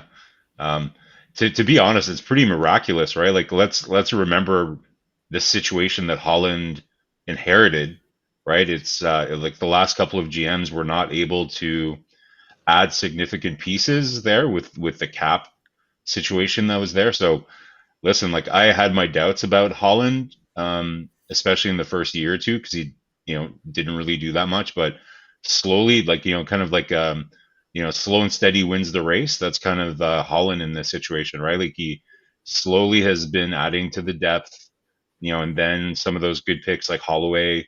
They don't even have Broberg in the lineup yet. That's an asset that maybe they'll be able to flip for something they need at the deadline. So he's done a great job of digging them out of that hole, right? Because that's McDavid and Draisaitl ticker that we all know is there. Like with their contracts, slowly you're eating away at those key years of having those guys. At some point, like if they didn't see any progress, you'd wonder if they'd start asking for an out, right? So pretty impressive job by Holland. He's surprised me actually. Yeah. Yeah, absolutely He's a about good this. GM. Can he bring the Dallas Star? And we know we're not like nobody from the Dallas is in the chat right now with us tonight. But what do you see? In case you're not bad for Andy, but I click on the wrong one. Can I ask you, Dallas with Robinson will go far. What is your expectation for Dallas Star? And let's starting with NR Tap, and then I'll go to Randy and then Marco. Look, there's no secret, obviously, that Robertson, Hintz, and Pavelski drive that team. The question mark there is, can the second line step up? And that's guys like Sagan and Ben. They have to really, hold their own for that team to go on. I think Ottinger is a great goalie, but this is really going to be his first time that he's going to carry the team. And is he up to that task? We'll see. I think he is, because he showed great flashes last year. Defensively, they're middle of the road. Like I thought they played great in the playoffs. They had a great strategy to try to stop or at least slow down Calgary, and it almost worked to their credit. But I just don't know if they can sustain that during the year.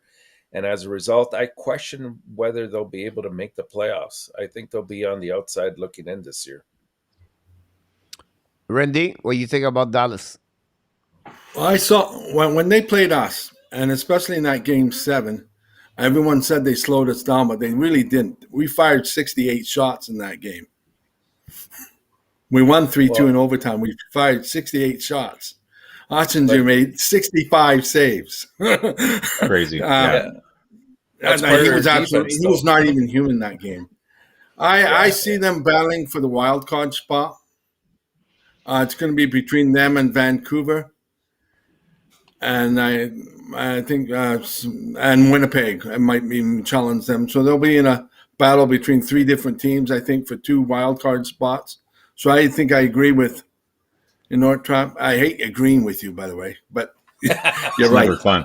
Not fun. We love you, Randy. You're right. They're going to battle for wild card spot.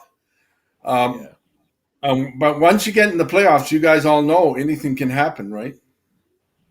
You're absolutely right. So if they get in, anything can happen. But will they get in? I don't know. I think they battle for. I have them 4th in the division.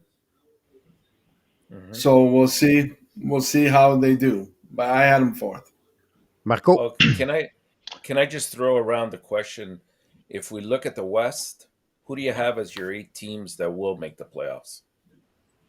To all of you. Marco, maybe first.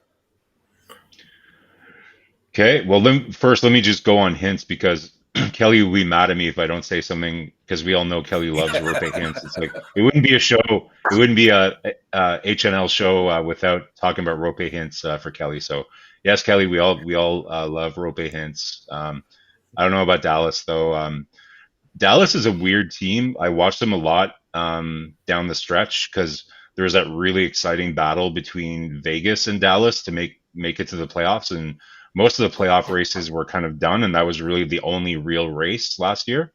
So I watched a lot of Dallas going down the stretch, and it seems like every game I watched of theirs, they shouldn't have won, but they just kind of hung around there, and I think it's a credit to Rick Bowness and kind of the tight style that they played. Like they seem to just grind teams, and they won some of those really key games versus Vegas.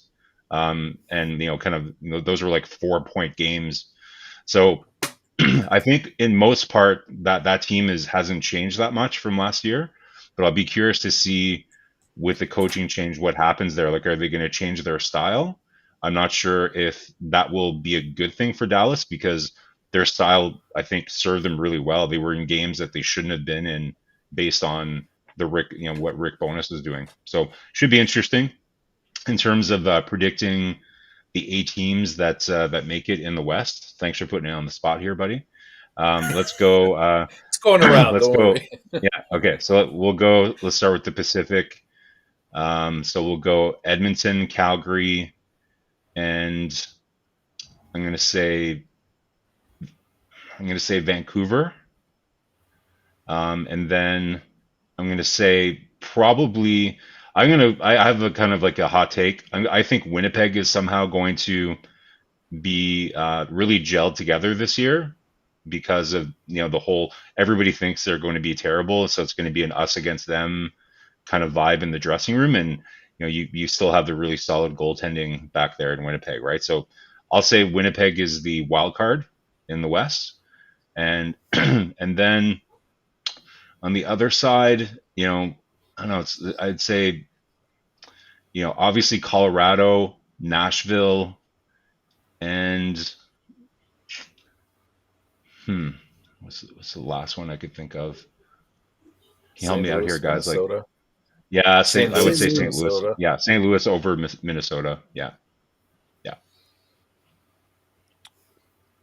Marco, Randy, you're up, man. Go ahead, Randy. Go ahead. Go ahead. Okay. In the Pacific, I think Calgary and Edmonton are obviously locks. Vancouver, I think, squeaks in at the 3rd spot.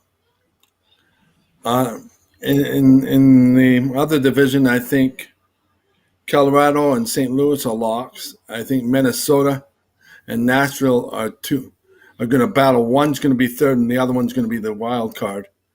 As for the 4th wild card, that's going to be between LA, Vegas, and Winnipeg.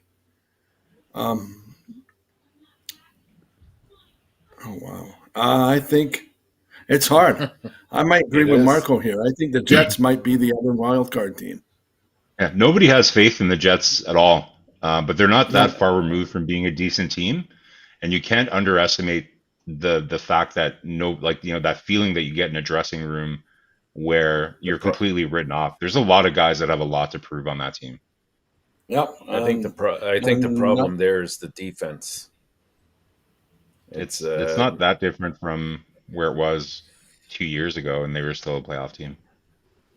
When they lost to Montreal. Yeah, but they still made the playoffs. We're talking about who's going to make the playoffs, right? I'm not saying they're going to win the cup. Exactly. Well, no, yeah, you bring up a good point. Like with Winnipeg, they could rally around the fact that woe me, and everybody has this, or it could totally go the opposite way. This could really blow up with Wheeler, Dubois wanting out, and who knows with Scheifele. I mean, the wheels could really come off. But yeah, you're right. The chat's eating me for breakfast right now for talking about the Jets, and that's fine. But that's part of, again, like we're trying to make bold predictions. So not many. I think it's just it's something interesting that could happen, right? Like nobody's thinking about the Jets. They're just kind of like an interesting team to keep an eye out on that could completely fool everyone, I think. And funny thing is, everybody's discounted Vegas. Not everybody. And the reason why I discounted Vegas. Not enough people. The reason why I discounted Vegas is I don't trust Thompson and Bourgeois. And Boissois not even playing. He's injured, actually. Letner's gone. So who's So who's the Vegas backup right now? Adam Hill. Yeah, you're right. Adam Hill, that's right. Bourgeois out. You're right, Marco. Aiden Hill, yeah. Aiden Hill, yeah. And Aiden Hill, yeah. When he got traded from San Jose, what's that telling you how good he is? Yeah. He did have a 905. Aiden Hill did have a 905 save percentage over his career. Yeah, that's true. Yeah. In Montreal, I'd gladly take a 905 save percentage. So I'm not going to kick you out of bed for eating crackers with a 905 save percentage. So we can take the somebody driver. He have a .903 Marco when he did one game with Carolina. So possible. Bit of a difference. Aiden Hill has I think 50 NHL games though. So the problem for him is the health. He never been health since he's been in NHL. He's not a young goaltender, by the way. He's 26, 27, I believe. I can recall it. So he's not young. Yeah. I will go to fire up with a couple of questions, and I will go around. And we're going to start with our top dark horse team in NHL. To what, make the playoffs? For the dark horse for the season, a dark horse team, like any team you dark horse.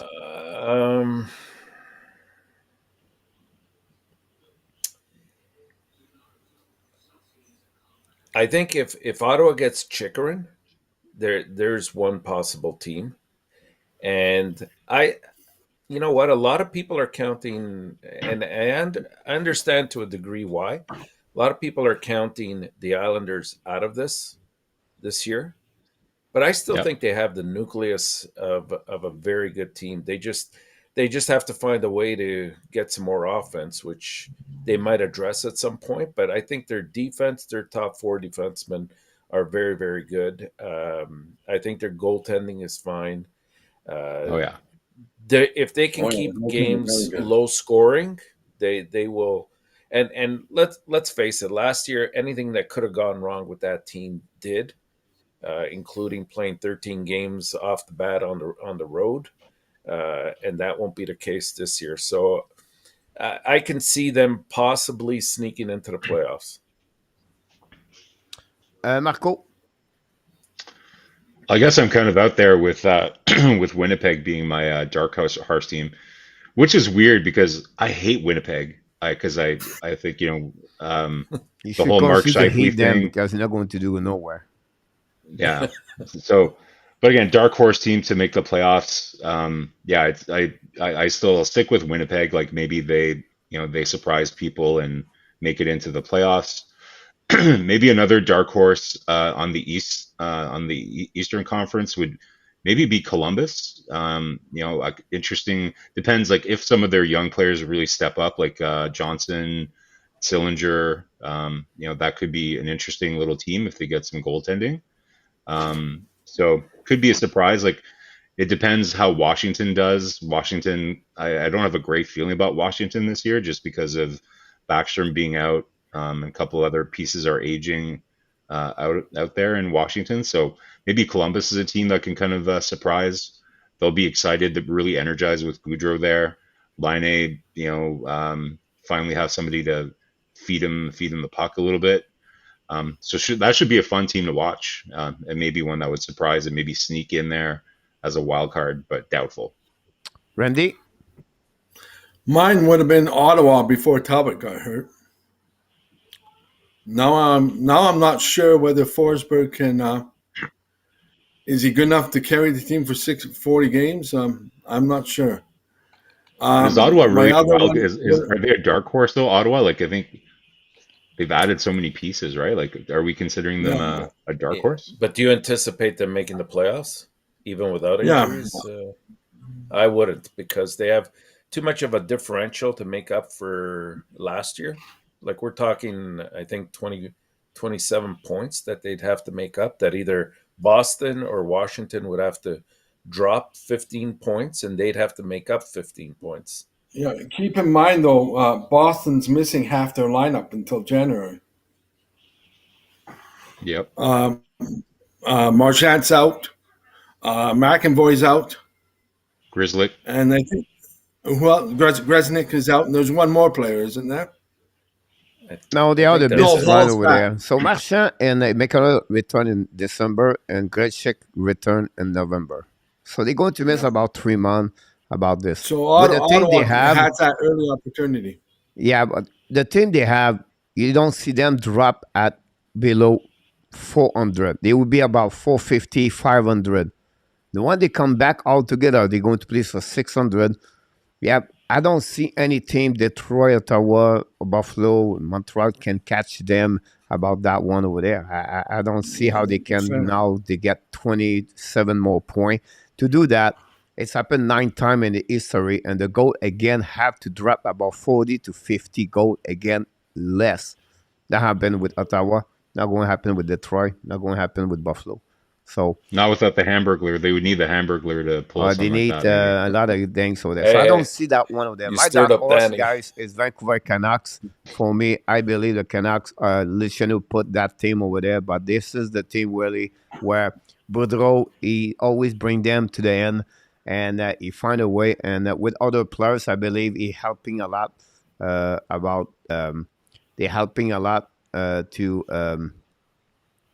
with Demko. When you have a solid goaltender, guys, everything could happen after that. If you don't have no goaltender, it's hard. So I think that would be the biggest thing for me, would be the Vancouver Canucks. And talking about the dark horse, he just show up from the LA traffic, out of the traffic. Michael Devilano, welcome aboard. Hi, Michael. Nice shot. Nice shot, Coach. Sorry about that. Are you parked here? Are you interesting that you said Vancouver, because I'm not sure Vancouver is a dark horse. I think they're almost a shoe-in to make the playoffs. Yeah. I would agree. Michael, are you parked in Skid Row, or did you make it out okay? Yeah. Pretty damn close, Marco. It's pretty bad down there. It's beautiful and it's a disaster. LA is like LA. I've always thought that LA is kind of like, it's like Detroit but with palm trees. I was thinking he's in secret witness. It's not as bad as Detroit. Let me just tell you that. But it's weird. It's like, oh, look, here's my $3 million condominium, and oh, there's a tent outside. It's pretty wild down here still. Yeah, I'd say it's changing. So my question, the question, Michael, was the fact, like, what if you have to pick one dark horse? Which team it would be your dark horse for the upcoming season?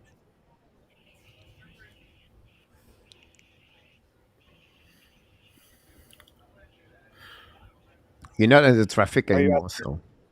Oh, are you asking me? Yes. Yeah. You're the Yeah, your name is Michael. Now you freeze. Mention this. Well, like We didn't hear you. can you What you guys hear me? said? I'm sorry. I think the dart, yeah. So I think like the teams that are kind of on the bubble to me are, you mentioned Vancouver. I think Ottawa's still got some question marks, but I like what they've done. If you look on paper, Detroit has definitely improved enough. I'm not sure if that's enough to put them in the playoffs. So it's going to be interesting to see what happens. But I mean, there's not many teams that have three lines of scoring like Detroit. I'm not optimistic, but I'm curious as to how that's going to translate, because the top nine are very interesting, and the D is definitely improved, and the goaltending is improved. Is that enough to get them in the playoffs? I don't know, but it could be enough just to make them competitive for that last spot. Awesome. That'd be great. Prediction tonight, guys, is going to be typing here. I'm going to keep all of your pick, and then at the end of the year, we're going to reviewing your selection of your pick. Oh, boy.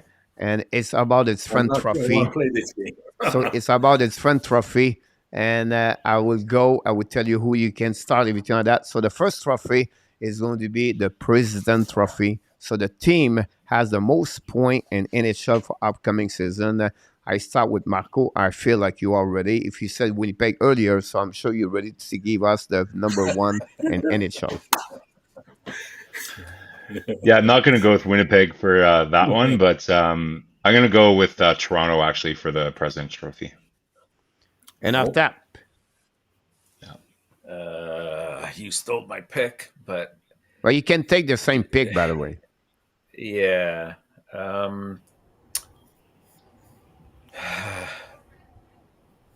Okay, I'll take the Leafs. Randy.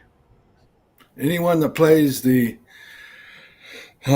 Arizona and Chicago as many times as they do will have a guaranteed 30 points. So I'm going to pick Colorado as my President's Trophy winner.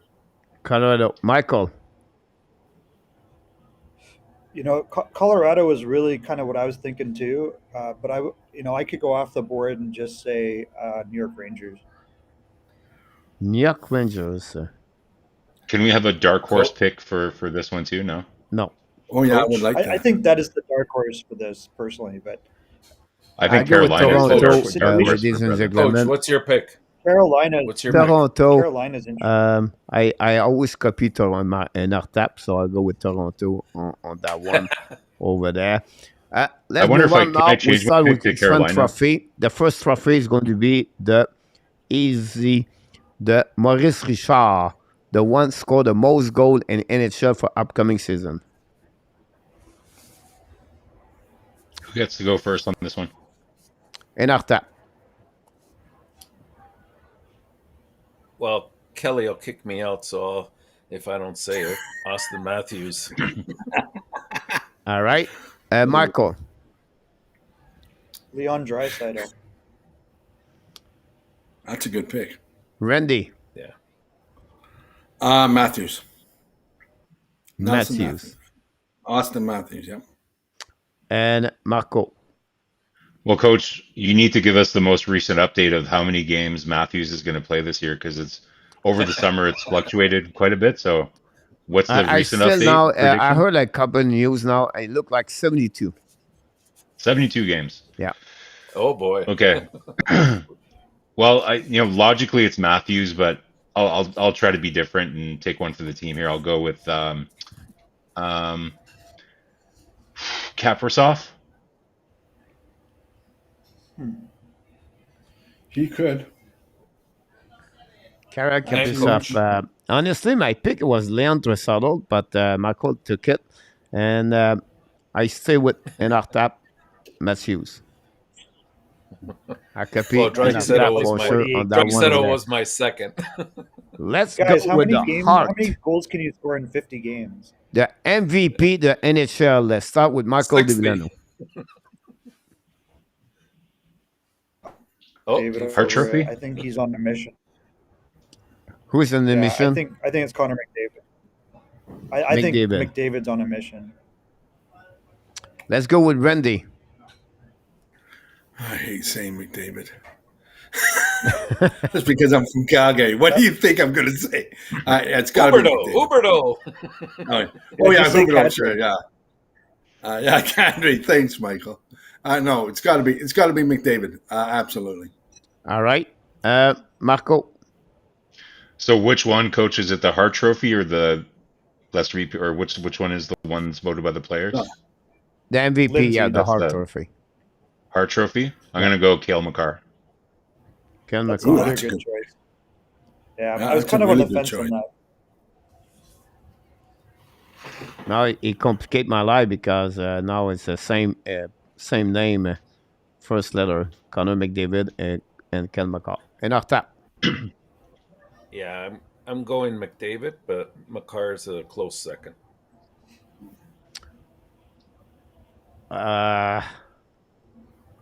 just a Ken, but I will go with Leon Tressadol. There you go. That's a pick too. The Norris. Hard to go wrong with any of those guys. No. Yeah, no, yeah, that's exactly right. Randy, the Trophy Norris, best defenseman in NHL. Now I'm going to go off the board and say the guy in Nashville, Rosie. Man, Ken I was McCall? thinking that. Rossi. No, Yossi. Rosie out of Nashville. Roman Yossi. Roman Yossi, yep.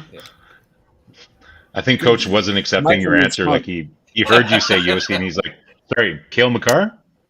Hey, don't worry, Yeah. Randy. Don't worry. He does that to me on the quizzes. I'll say B something else. B B. B. Your second option, He's Randy. helping me out. I was waiting for that. Marco.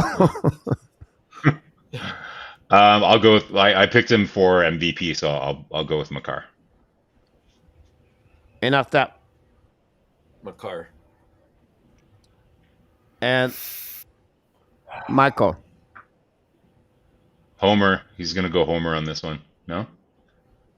Well, I mean, I think he's too young to win Cider. Yeah. I think but I wouldn't throw. I'm gonna take a chance on Hedman. Hedman out of Tampa. That's a good pick, Michael. Yeah, I think Tampa's gonna take a bit of a step back. I think so too.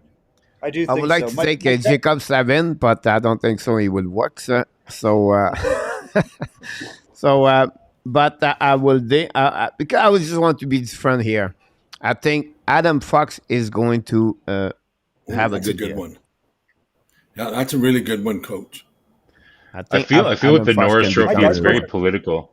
It's very political political. compared to some of the other trophies. I like since Fox has already won it, then that's kind of my thinking. Is But Makar's never going to win back to back. Like, what was the last back to back? Hedman and I think you have to go all the think way to Hedman won it back to Lindstrom, back. no? didn't Yeah, it's Hedman been a win it long back to time. back? Lidstrom. I think it was Lidstrom. Wow. Lidstrom. I was thinking coffee. No, But it Lidstrom might won be like like- 5. That was before. Before It was before Lidstrom. Lindstrom. All right, the Calder Trophy for the Rookie of the Year. Let's start with Marco. Whew. Lots of great candidates, but I'm gonna go Owen Power.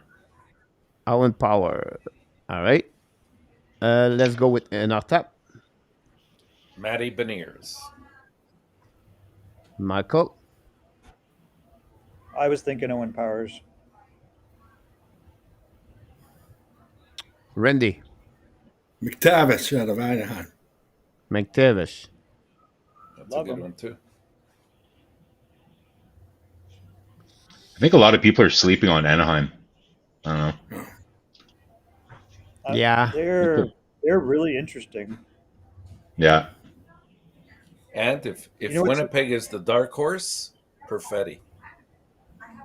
Hmm. I- Does he have? I think- Is he a pure rookie? Perfetti? Did he not get Perfetti? enough Yeah, games? he didn't play He should enough. be a last rookie, year. yeah. He didn't play enough. Yeah, Yeah, he he's He only played like 15 or 19, didn't he? Which Yeah, he one? didn't play Oh, much last year. Perfetti, yes. He's still a rookie. No, Cole Perfetti. Yeah. Colt Perfetti, yeah. He's still a rookie, Yeah, yeah. Yeah, still that's what we're rookie. saying. Yeah. He played 18 games. Yeah. So Is he's there any still- way that Michael Bunting could win 2 years in a row? Oh my god! Wait, What did he about the win last Vancouver year? Canucks? The Kuzmenko is it still 26th or 25th? Can he? He's He's Yeah, still still on the he could. eligible They for should the have. Delta or not? I don't think so. They should have an award specifically for an older rookie and call it the Sergei Makarov Award, I, where yeah, the 26-year-old Bunting. rookie wins. Yeah. All right. How He old was was 30. Bunting? Bunting was 25. Was he? Yeah. Just kicked off his parents' insurance, and boom, there you go. You win the Calder. No, I'll it's go with Canada. Matty Bernier. From So Don that would be Mills. my pick on that one over there. That trophy is not easy, but I will start with Michael Levelano. Which trophy? Vizina, the goaltender. God. I mean, so tough. You know, I think there's a 1 and 2 horse in this right now with the two Russians, and I'm trying hard to think of who can You mean challenge them at Sorokin? this point. You mean Sorokin and Shesterkin? That's Or- your third I don't Russian. think I don't think he's going to be. That's one. You're right. He's a very good goalie, but I don't think he's in that class. Do you? I was reading something pretty interesting. There's some in the Russian Federation that actually view him as having a higher ceiling than Shesterkin. That he's kind of ranked higher than Shesterkin in the Russian hockey hierarchy, which is Yeah, that's interesting. how you know they're full of. He's they're more full of technically nonsense. sound. So, Michael, But what he is is- the selection, Michael? My heart tells me Carter Hart, but I think I'm going to go with Shesterkin for 2 years in a row. All right. Randy. You already know mine, Markstrom. Really? Here we go. Yeah, I love he's, it. I I'm a love total it. homer when it comes to Markstrom. I love it. So, Marco, if you go with Randy, you take Jake Allen? No,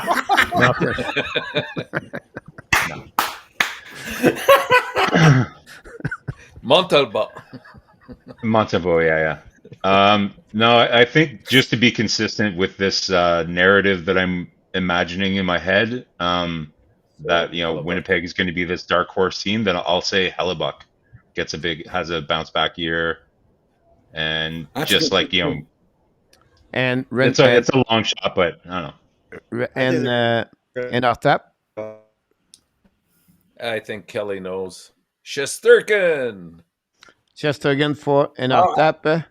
And You then think hoping technically that they'll Allen let goes him down. win it 3 years in a row? I guess Danny it's take Ammon. Two.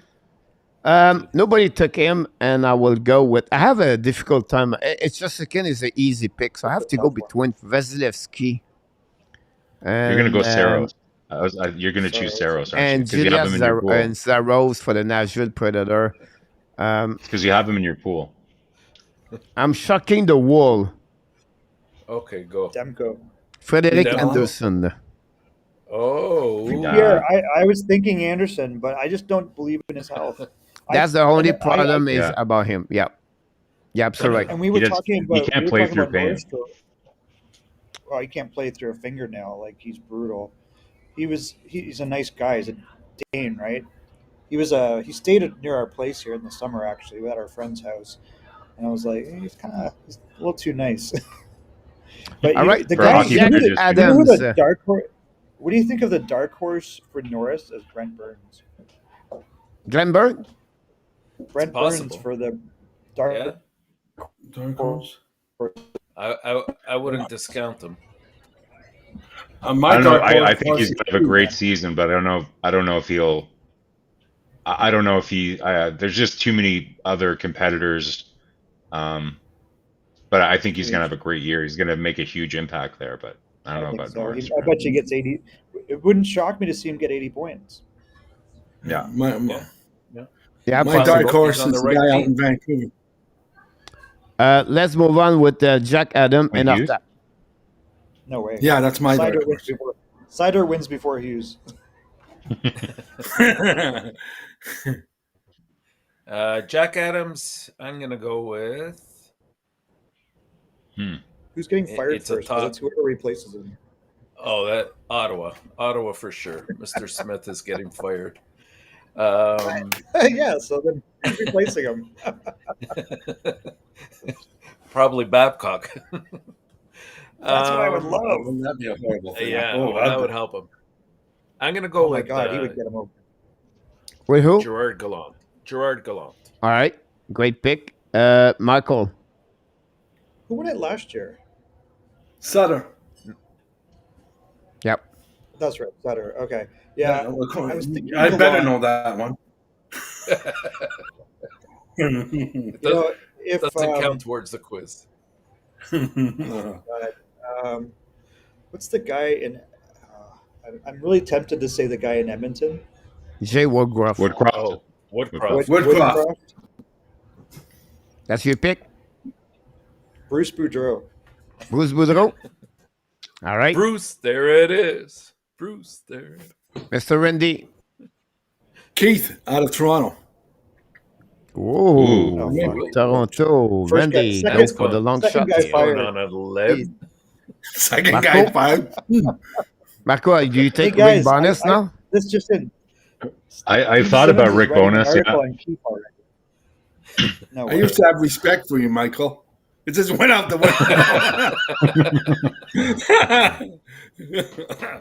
Hey, everybody, Steve Simmons is I already think- writing the Keith article. Oh, I don't think Steve Simmons has many more articles left in him, to be honest. At least not for the Toronto Not it. Star. Not in this I city. sure Yeah. hope not. All right, Marco. That Yeah. guy's a bomb. I'm going to go for a long shot here, too, guys. I'm going to go Jim Montgomery from Boston. If you guys are right and Boston fights their way to a playoff spot with that decimated lineup, that's always like a common story that, the coach that got more out of their team than they should have. Like, so we'll go with that narrative. Michael, you're absolutely right. That Wait. was my pick. I go with Jay Woodruff. You know what? I totally forgot about Brindamore. Because Brindamore won 2 years ago, though, right? Yes. Yeah. Yes. Yep. Yes. I mean, who's the guy in Minnesota? It's not Boudreau. It's Dean Evison. Avison. That's who I I love that thinking. guy. Sorry. Yeah. Yeah, Dean I love that Evison guy. is my pick. And who have we overlooked yet again? Mr. John John Cooper? Cooper. Yep. Well, what about Never Bruce won. Cassidy? Yeah. I think Rob Brindamore could be another one we didn't I mention. think Rod Brindamore is going to be in there, but All right. yeah. I think it's Dean Evison. The biggest one of the all trophy you have to win is the Stanley Cup. I need your name of your team who won the Stanley Cup. And I start with Randy because I already put Calgary. So I'm all right, Randy, or No, I would love to say Calgary, but I think Colorado. Colorado. Wow, back to back? Marco. Not hard to repeat nowadays, man. So is it time for a Canadian team finally? Yes. I'll say yes. So I'm gonna say I don't think it can be Toronto. I don't know if I'm ready for that yet emotionally. So I'm gonna say Edmonton. I'm never speaking you again. And Just so you know, Marco, I'm never speaking to you again. Oh my gosh. In our tap. Yeah. I mean, I was thinking Colorado as well, but you know what? I'm going to go off the board. Well, it's not really off the board, but I'm going to say Carolina. Did you say It's crazy. Atlanta? Like they're getting Patch ready for free just out of nowhere. Yeah. Just, And Brent Burns. They're gonna, and Brent Michael. Burns, like And a healthy Anderson. my gut was to tell me Edmonton. I can't imagine Draisaitl and McDavid not taking this finally. And I think the answer really is, guys, whoever gets Patrick Kane. Good night, Nicolas. That's what I said for the last 2 weeks. The team. So Yep. I tried then to you would call pick the Elliot Rangers. Fieldman, and they And you're have no talking the clue Rangers for should me. win the cup. So I want Elliot Fieldman. I did not answer me. I called Ray Ferrero, who just got a new job. He left the TSN after 14 years, so he went to ESPN. So Ray took my phone. He said, "Ray, I need to figure out who's going to be the winner of Stanley Cup." He said, "Look, don't worry. It's easy for the upcoming year." He said, "It's going to be again the Colorado Avalanche, so back to back." And that's the way I'm going to win this contest tonight. By the reason I go with Colorado on that one there. And Marco, you said Edmonton, right? Yeah, I picked Yes. Edmonton. All right. So we have all the trophy tonight. That's enough. We have 8 anyway. So we have the President, we have the Richard, the Hart, the Norris, the Calder, No the Vizina, Masterton, eh? the Jack We're not doing the Adam, Masterton. and the Snipe. We're Lady going to Bing. add one more. Is it the Lady Bink or the Yeah. the Oh, defensive Bink. player of the Gentlemen. year? What's this? Frank Selke. Oh, Frank Selke, Selke. Here we yeah. go. ooh. I'm gonna. Mm. Oh, who's first? Who's Marco first? Frank Selke. I'm gonna go. I think he was kind of snubbed last year a little bit. We'll say Lindholm this year, Oh, good just to call. please Randy. No, that's And just after to save your friendship. I'm gonna go with Barkov. Good pick Ooh, here. Florida's gonna suck. Michael.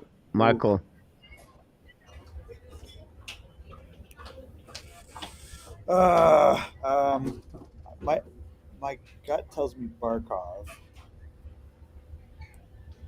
Have you Barkov. seen I think Florida's Utah's D? right. I think that's the problem is they're just terrible, though, right?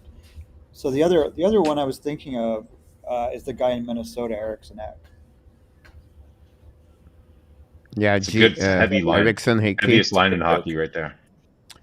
Randy. He's very good. Well, my head says the guy in Boston because he's won it, and until he Bergeron. gets beaten, he's the best defensive player in the league. But I think I'm going to go with an upset and go with the same as Marco picked, Lindholm. Langholm. But I Dark horse, Mike Hoffman. I should go with. Yeah, I thought pick you were gonna say checking, Drew. Please pick Hoffman just for my day. the checking wonder of the world, Mike Hoffman. Throws his first check. I and go wins with the Ryan O'Reilly. Man, Wow. that's a great pick. That is a fantastic pick. Pierre, am I? And has he ever won one? No, you know what? Yeah, he has. He won. No, he's the been year they second won- several times. He's won Yeah, one. when they won the cup, didn't he win? Yep. I don't know if he won the. Yeah, probably. He won the MVP. I thought Bergeron, and like, they won- jumped in the playoffs. Didn't I thought it Bergeron was win Selke. like 8 in a row or something like that? Like He's won 8 just in don't a know row. when or- No, I think Ryan won it in 2018, didn't he? Well, Gainey had the record. He had 5 in a row. had, yeah. Yeah. I think So so. that's It it seems for like all the Ryan trophy, Rose- guys. So Now the big questions. everybody have another 22 minutes, each one of you or not? Yes. Randy, Go for it. I probably got to go. 22. All right. 22 minutes. We have to fire Good up job. this.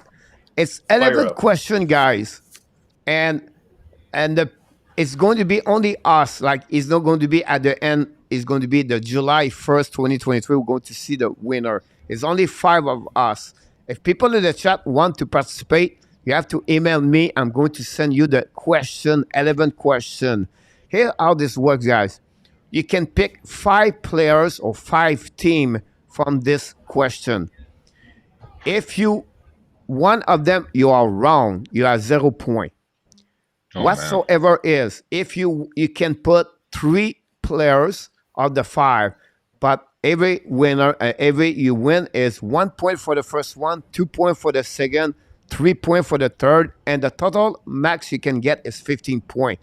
But if you go to all the way to try to get 15 points, one of them is you're wrong, you completely have 0 point. But you want to please save, you can get only 2 players, you get 3 point max. It's up to you. So 11 question that way over there, and you give me your answer. I'm going to type this all the way over there. Mr. Nartab, do you have the question I sent to you with you or not? Yeah. Actually, I do. Please don't make me go first. That sounds really complicated. So Make Randy go first. all right. So I'll go first. my I'll point go to you first. guys, you don't have to give me 5 answers. You said after 3, that's it, that's all. It's not a problem. And you gave me the last name of the player. It's not a big deal. But I key- just want to share it with you. And then the question number 1, Mr. Nartab, is The first question is name up to 5 teams that will make the playoffs. Do you want me to go first? 5 teams are going to make the playoff. And then Nartab, start because you already answered. Okay. So Okay. Colorado, Toronto, Edmonton, the Rangers, Carolina. Sounds Okay, good I'll go to me. next. I'll go next. So, okay, so I'll say Toronto, Carolina, Edmonton, did I say Rangers already? No. No. No, but now you get And Winnipeg. and Tampa. Yeah. Come on, put Winnipeg in there. Come on.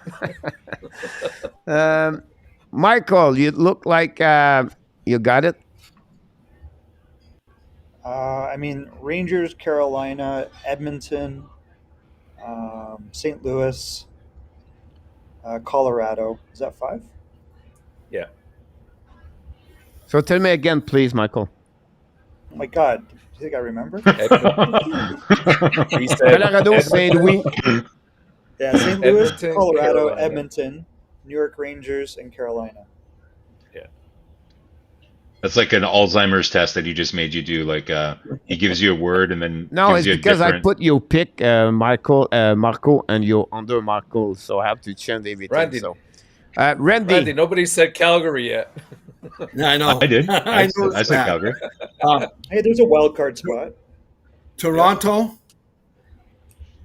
Toronto, I think, will make it. I think the Rangers will. I think Colorado. I think St. Louis. And Edmonton. People are sleeping on St. Louis. And nobody has still picked Calgary. So Coach? it's easy. Colorado, Toronto, Edmonton, Carolina over there, and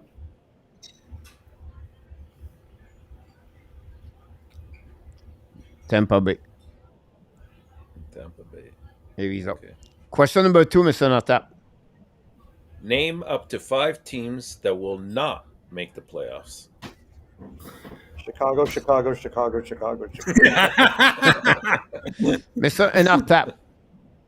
Okay, I'm going to take Arizona, Chicago, Montreal, Philadelphia, San Jose. Easy one. Marco, same team.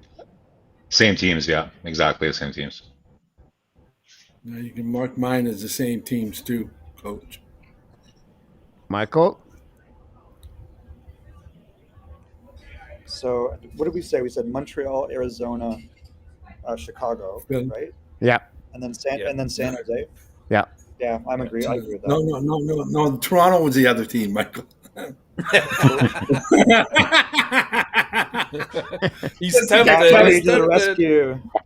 So it'll be easy, Kelly's guy. gonna I take the same, so it's not a big deal. Question number 3, Mr. Natap. Name up to 5 coaches that will not be fired or otherwise leave their job before the first day of 2023 free agency, not including any coach who was hired to their current job after October 1st, 2021. Oh, man. Jeez. I don't have my spreadsheet ready for this one. So again, I need a pivot 5 table to kind of...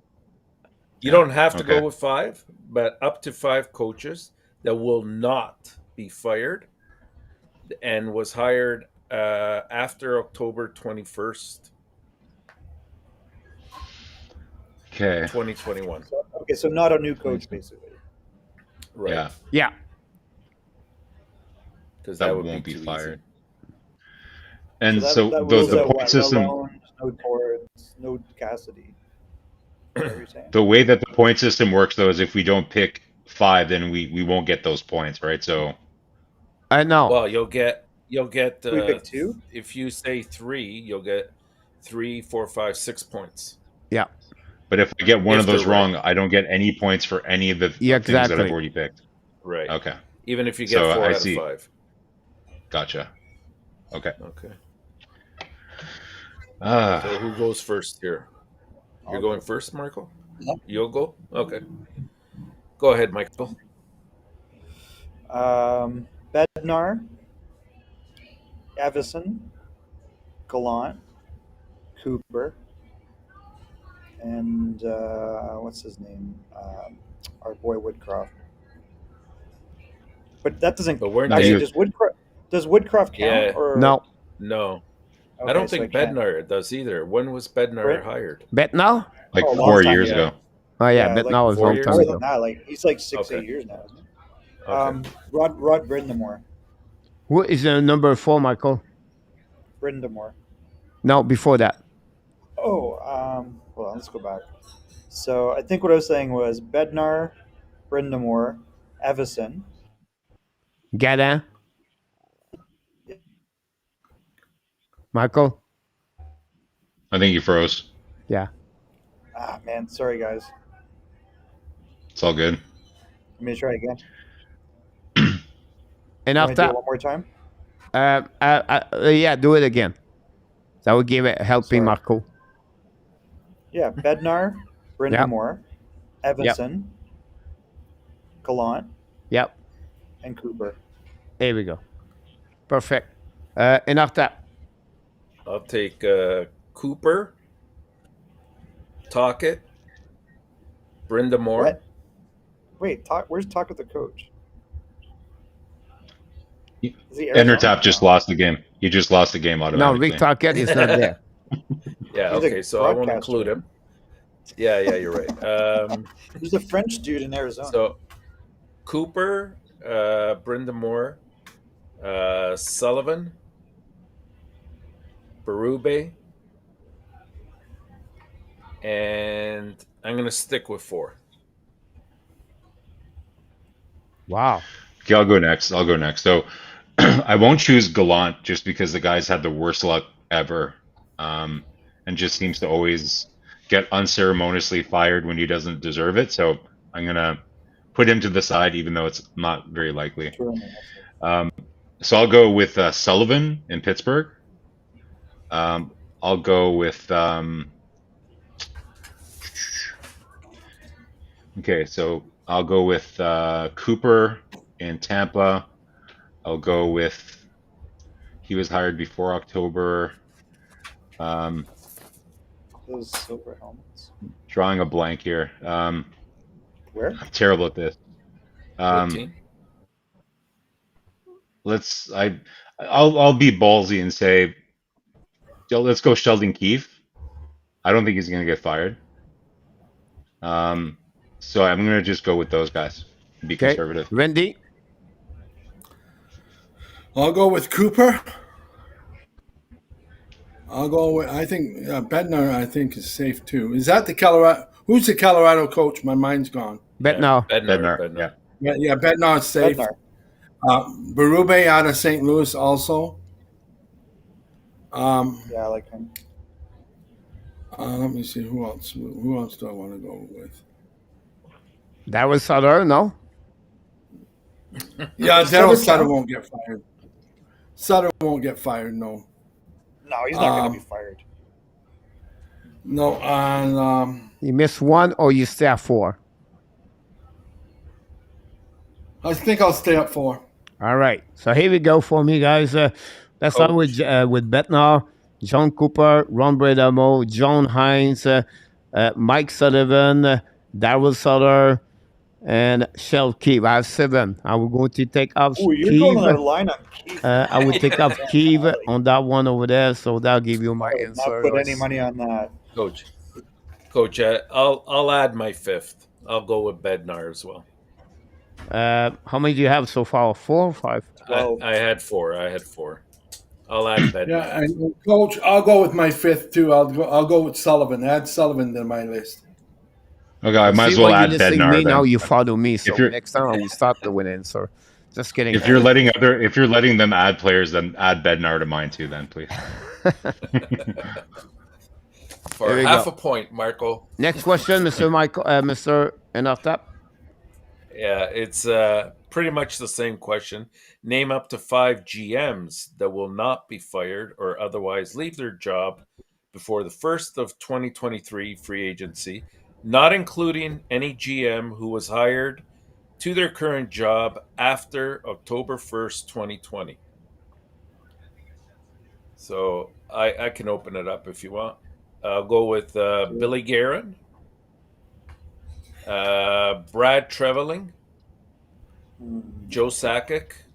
He's not He's GM. not. He's not the GM. Yeah, he's not the GM He's anymore. not It's the McFarland. GM, he's Oh, the president. they promoted him, right? Oh wait, Yzerman. who's the GM there now? McFarland. Oh Yeah, and it won't count. Yzerman, Rob Blake, yeah. and I'm drawing a blank. In Carolina, what's his name? Wendell. Rundell, Don yeah. Waddell. Yeah, Waddell, London. Okay. What Don was the Waddell. first one, Mr. Naftap? My first one was Billy Guerin of Minnesota. So I have Guérin, Traveling. I have Dan Weddle, and Rob Blake. I have 4. Is it your list 4? I have Guerin, Treleving, Yzerman, Oh, Rob Blake, got it. All right, and Carolina there. got it. Michael DiVillano. Let me think about this. So we've got. Oh, he's not there though. Well, Don Waddell's not going anywhere. Who's going anywhere? Waddell. freeze. Waddell. He's not going. Don Waddell. Yep. So Don Waddell, Traveling, Ron Hextall, Rob Blake, and what was the other guy I was thinking of? Steve Yzerman. Thank you. All right. Yep, Steve Randy.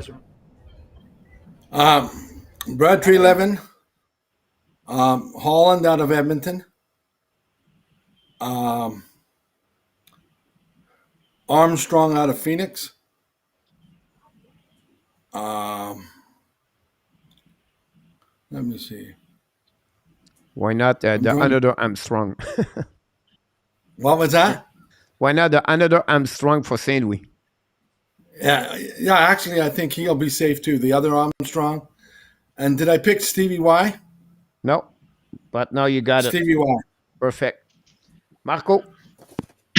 I'll do Yzerman, Holland, Drury, Tree Living, and Armstrong. Which one? We'll go Doug. And which one before that one? Number 4, your GM. Drury? No, before, Drury. between.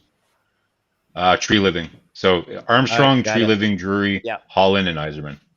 Sound good. I go with on this one over there. I have Rob Blake. I have Steve Yzerman. I have jeez, I forgot that name over there. Hey, Coach, does it, if the guy promotes Doug himself to Armstrong. president, does I've that Doug count Armstrong as him over there. stepping away? And that's give me how many did I know? 4? Yeah. So if Blake And promotes Ken himself to Allen. president, And you're Ken okay? Allen for the Edmonton. Yes, Question I number think so. 5, Mr. Notap. Okay, name up to 5 goalies who will start at least 60% of their regular season games. And just a little bit of math for you, 60% of 82 is 49.2 games. So that means they have to, I guess, win 50 or play 50, not win 50.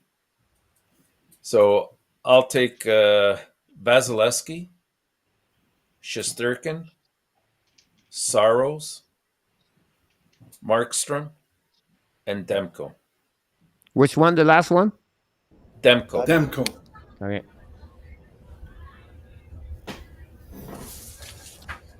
Anybody out of the 3 others want to start? I'll do it. Next. Okay, Randy.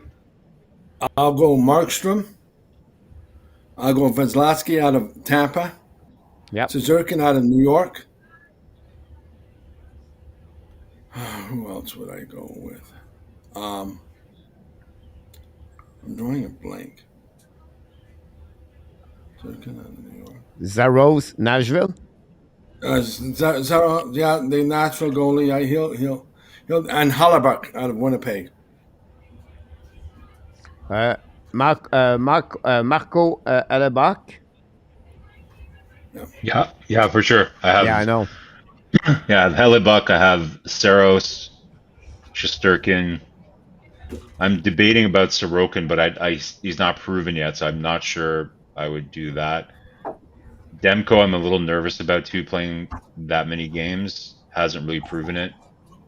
I'm just going to be conservative on this one because I think this one could go really wrong real quick. So I'm just going to go with those three. I have Vasilevsky, Alebach, and Shesterkin. That's it? That's who you're choosing? No, yours. No, I didn't choose Vasilevsky. I chose Hellebuck, Saros, and Shesterkin. Uh, I didn't choose Vasilevsky. You should. You get more points. I know, but like he's played a lot of he's played a lot of games. He's played a lot of games in the last 4 years, so I don't know. One Chris Kreider crashed into the crease, and this whole game is over. All right. I was Michael. talking about Kadri. Kadri's the goalie killer. Yeah. So you're saying Markstrom is safe? I hope so. Yeah, so I It's a think lot of advice Vasilevsky, on practice. Yeah, sorry. Oh, do it again, Michael. Yeah. So you're saying 50 games, and what's the other metric? That's it. That's it. That's it. Or just to play 50 games. Yeah. Well, Connor Hellebuck will play 50 games. Shesterkin and Vasilevsky will play 50 games. Saros will play 50 games. That might be it. That's it. And after that, do it again. Vasilevsky, Maxstrom, you get it. Demko, you get Demko and Vancouver. Yeah. Demko, ooh. That's living risky there, Intertap. That's risky. I know. Injuries, I know. You know, that's why I'm going to beat you right there. Vasilevsky, I'm going to go Shesterkin, Zaros, Alebach, and I'm going to get Maxstrom. Yeah, I have Markstrom. I almost go with Jake Allen, but I would not go there. No. Question number 6. We're almost there. Halfway, guys. Number 6. Name up to 5 rookies who will finish in the top 10 Calder balloting.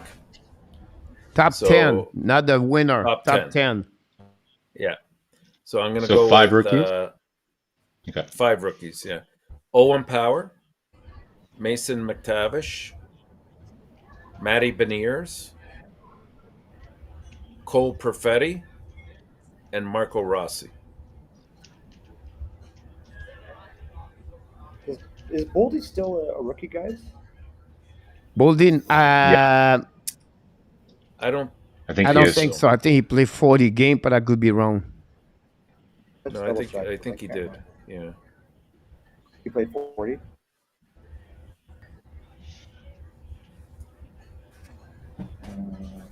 Let's double check. Yeah, I played 47 games. Yeah.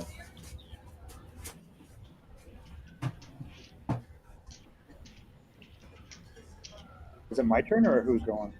Anybody? Yeah, it's your turn. It's your turn, Michael.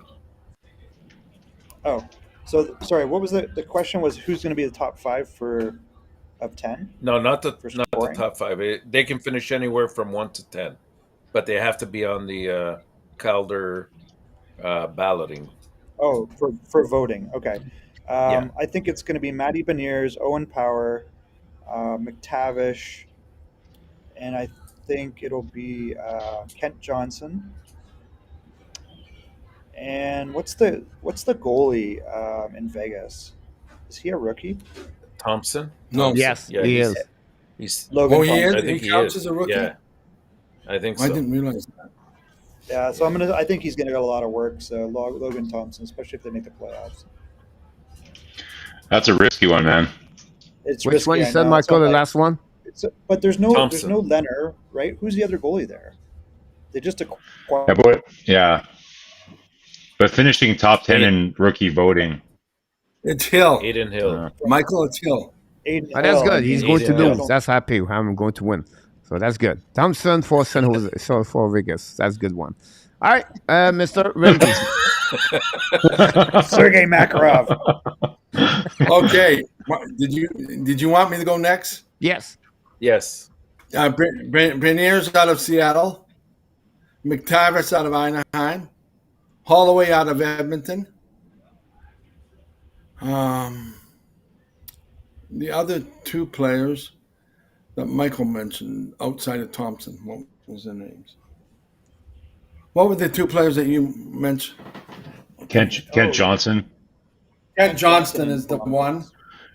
And I like the Marco Rossi one. Marco Rossi. No, he didn't say that. I mean, that is a yeah, good I like that name. Pick him too. No, Mark. All right, Marco. I think Logan Thompson's kind of. Yeah, I've got Power, McTavish, Beniers, Holloway, Rossi. Yeah, somehow I should have picked Power over. I'm gonna kill myself. All right, I have Bernier, McTavish, Owen Power. That's 3 right there. Jake Sanderson. That's my number 4. That's a good one. And I go with Slavkovsky. I want to, but I could not. Should have picked. I double dare you. Shane Wright. Marco Larabit. No, Marco Rossi. I like Marco. Yeah. That gave me my 5 with there. He might play on that top line within a couple weeks, man. He's gonna blow up that kid. Number 7, guys. Question number 7. Number 7. Name up to 5 defensemen who will finish in the top 10 Norris balloting. Well, I can do that. So that one's good. I'm gonna go with Makar, Roman Josi, Hedman, Aaron Ekblad, and Fox. Wow. Not much love for my guy. Michael DiVillano. Go ahead. Makar, Hedman, Sider, Brent Burns. No, maybe not Burns. Risky one. I don't know. Burns could really blow up there. Well, okay, so let's go Adam Fox, Hedman, Yossi, Sider. Who am I missing? Makar. Yeah, so Makar, Hedman, Yossi, Sider, and Fox. Got it. Randy. Makar, Fox, Hedman, Rossi. I'm having trouble picking my 5th one. Yeah, it's risky after that. It's kind of an open. I think I'm going to go out of Vancouver and pick Hughes. Good point. Ooh, that's risky too. No, Luke Hughes will win before Quinn Hughes does. Marco. I'm gonna stay conservative because it's after those top 4. I think there's kind of a step down, and there's so many different options that I think could be there. So I'm going to be conservative and just go Hedman, Makar, Yossi, and Fox, and I'll leave the 5th slot open. All right. Because I think for sure Intertap's going to lose out on. I think Ekblad's a bust on that one, and I think. No. Sider. I don't know if he's going to be in the top 10. You forget the best one on that group over there, and I would go with Jacob Slavin. I was going to say that's got to be on your list for sure. Jacob Slavin is going to be the top 10, of course, every year. He is. So, next question. That's on your list, Coach? How about officially, that's on your list? Just taking Slavin? Yeah. Just taking Slavin? Oh, yeah. Just Slavin. No. None of us picked the rest. The 4 regular of Marco plus Slavin. Okay, but are you putting him on your list, Coach? Oh yeah. Okay, of course. Yeah, that's you have to. You have to. Peter Angelo. Okay, number 8. Name up to 5 players who will finish in the top 15 of the Hart Trophy voting? Holy crap! Are you kidding me? I think it's an 5 of easy them? one. 5 Top of them? 15. McDavid. So I'm going to go Matthews, with Makar. Connor McDavid, Leon Draisaitl, Austin Matthews, Yep. Cale Makar, and Kirill Kaprizov. Good picks.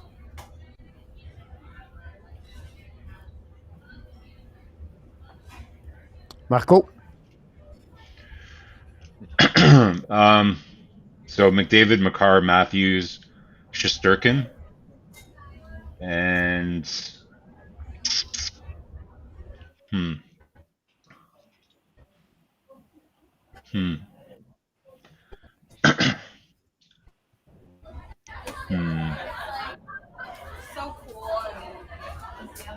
That's a tough one. In the top 15? In the top 15? Yeah. Yeah. Okay. You missed one. I'll go Marner as on top of Matthews as well. Marco Devlano. Well, there's Mr. McDavid, there's Makar and Matthews. Those seem kind of a lock. Actually, Coach, can I switch my Marner to No. Oh man, I'm getting tired. You're gonna go Panarin, aren't You got 0.5. No, I gotta I'm gonna probably- go McKinnon instead of Marner. Yeah, that's a good. Well, that's funny That's because you think it's like I was thinking McKinnon is just it's tough to have him and Makar on, but you got to say top 15. I mean, it's probably in that mix, right? Yeah. I mean, I was kind of even thinking, well, So you have McDavid so far. Yes. Who else? McDavid, Matthews, Makar. Okay. Yeah. And what- then, God, I'm really tempted to put Barkov in there, but I don't know if that's a lock or not. Panarin and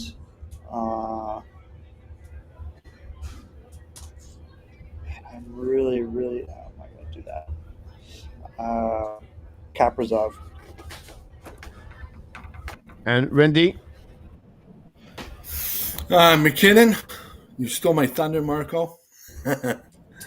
McKinnon, Matthews, Draisaitl, McDavid, and as my fifth one, Huberdeau. Kadri. Hooby, Scooby Doo. Never, Michael. You need to repent. Do you put That's a Makar good there or pick. not? Did you say Makar? Randy, Makar or not? No. I said McKinnon. Yeah, I got it. Draisaitl, I was to be sure McDavid. Makar. You said Makar. That's good. Thanks so much. Question number 9, Mr. Nafta. Did you give us yours? Oh, my Yeah, God. who's yours? Of course. It's easy for me. Kaprizov, Matthews, McKinnon, Makar. I got Leon Draisaitl, and I missed one? No. McDavid. McDavid. Yeah. Yeah, don't help him. What's So wrong with you copied me. You copied me, right? Yeah, that's something like that. Okay, number 9. Yep. Name up to 5 players, not counting goalies, who will play at least 40 games, and they'll go the entire season without receiving a major, a match, a misconduct, or a game misconduct penalty. I only have one. That's very, very difficult to predict, man. Wow. I know, Oh, man. isn't it? That's so Boy, that random. one's gonna be I really got, hard. there's All only it one. takes is a high stick only and one. you're out.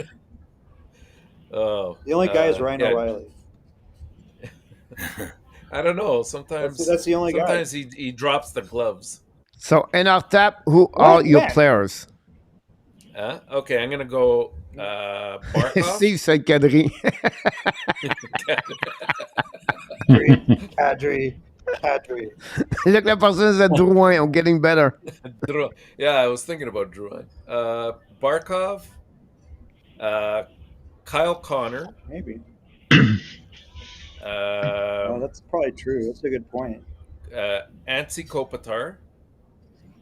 Mike Hoffman. Please, By the please way, he speak got a quick. 5 minute last year, Mr. Notar. Be careful. Who Kopitar? Yeah. Oh Boarding. wow. Oh. Yeah, he did his penance. He'll be okay. Yeah. It's so random though. I don't know. Once every 10 years. And let's see. Goudreau. You're just one high stick away from So losing I this have whole right now thing. Barkov. I know. I have Barkov. I have Kopitar. Kyle Connor. And Kyle Connor. Those are all good picks. Oh my! You didn't pick Ryan O'Reilly? See, at Ryan 3, I had go two at 4. No, penalties one year. he's gonna drop the gloves. He's gonna drop the gloves at What? some point. Nobody Yeah. wants to fight Snoop. They're like, no, it's okay, Snoop. I don't know. Maybe I'm thinking. I'm also thinking Anthony Cirelli, but Oh my he God. plays a little He bit. got a 5 minute plays in on the the playoff. edge. He's on the edge. He's like a no, I'm not down gonna man. take him. Take him. And Take him. they- I think you'll be fine. I think Take him. Anthony play well. Take him, Cirelli Ian. be good. He's going to go No. 82 games without a penalty. I'll take. And they have to play a minimum of 40 games. Is that right? Yes. a minimum of 40 games. Yeah, I'm gonna go with. Okay, I'm gonna take Goudreau as my 4th, and I'm gonna go out on a limb and take a 5th as well. I'm gonna gamble and go with Sebastian Aho.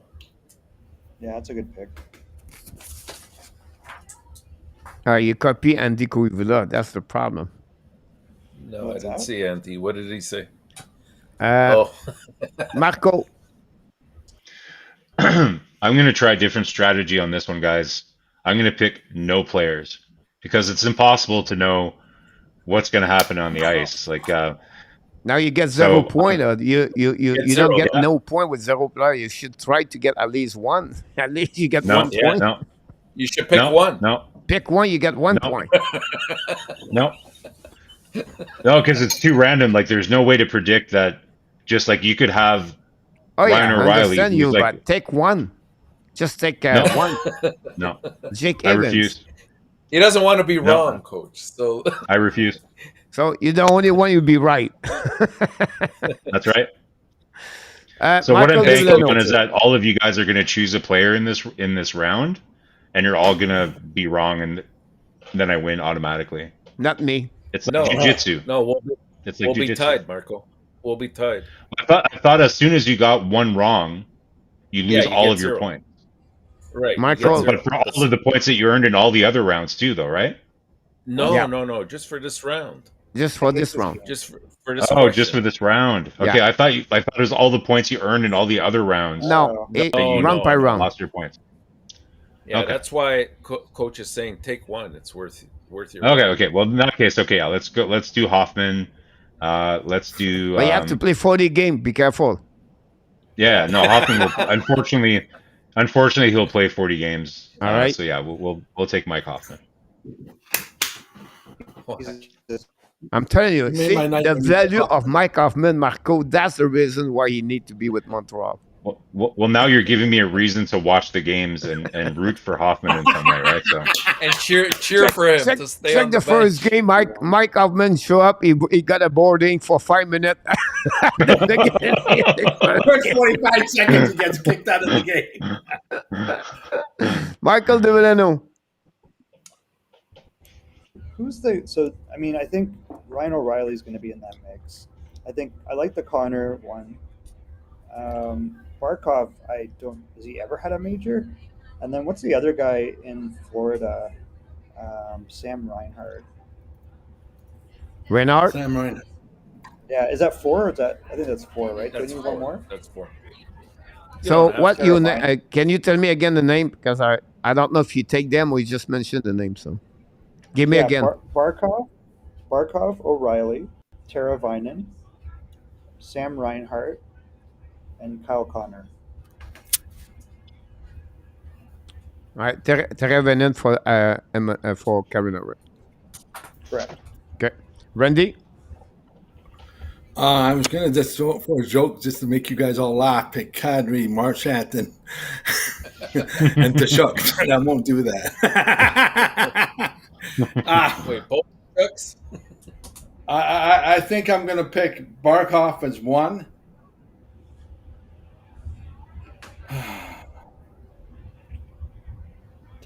I think Lindholm's pretty safe to bet on that from Calgary. And that's it. Lindholm and Barkov. Lindholm and Barkov. I'm not going anywhere near any other names. All right, sound good. Wow. I go with Ryan O'Reilly. That was my first player when I pick him. O'Reilly. I go with Johnny. But isn't he Gaudreau. due That's though? my number 2 Like over how there. can you go on the historical on that? Like he's due, man, to take just a couple random, just mathematically speaking. He's just gonna hit O'Reilly somebody get by guys accident with 4 a minute stick, penalty right? per season. Ryan O'Reilly. Yeah, but that's what I'm saying. Mathematically, it's impossible that, statistically speaking, that he won't accidentally hit somebody in the face with his stick, just randomly, right? It's Yeah, we just got 4 the minutes for universe his will stick, just not make it 5 happen. minutes. 4 minutes fries sticking.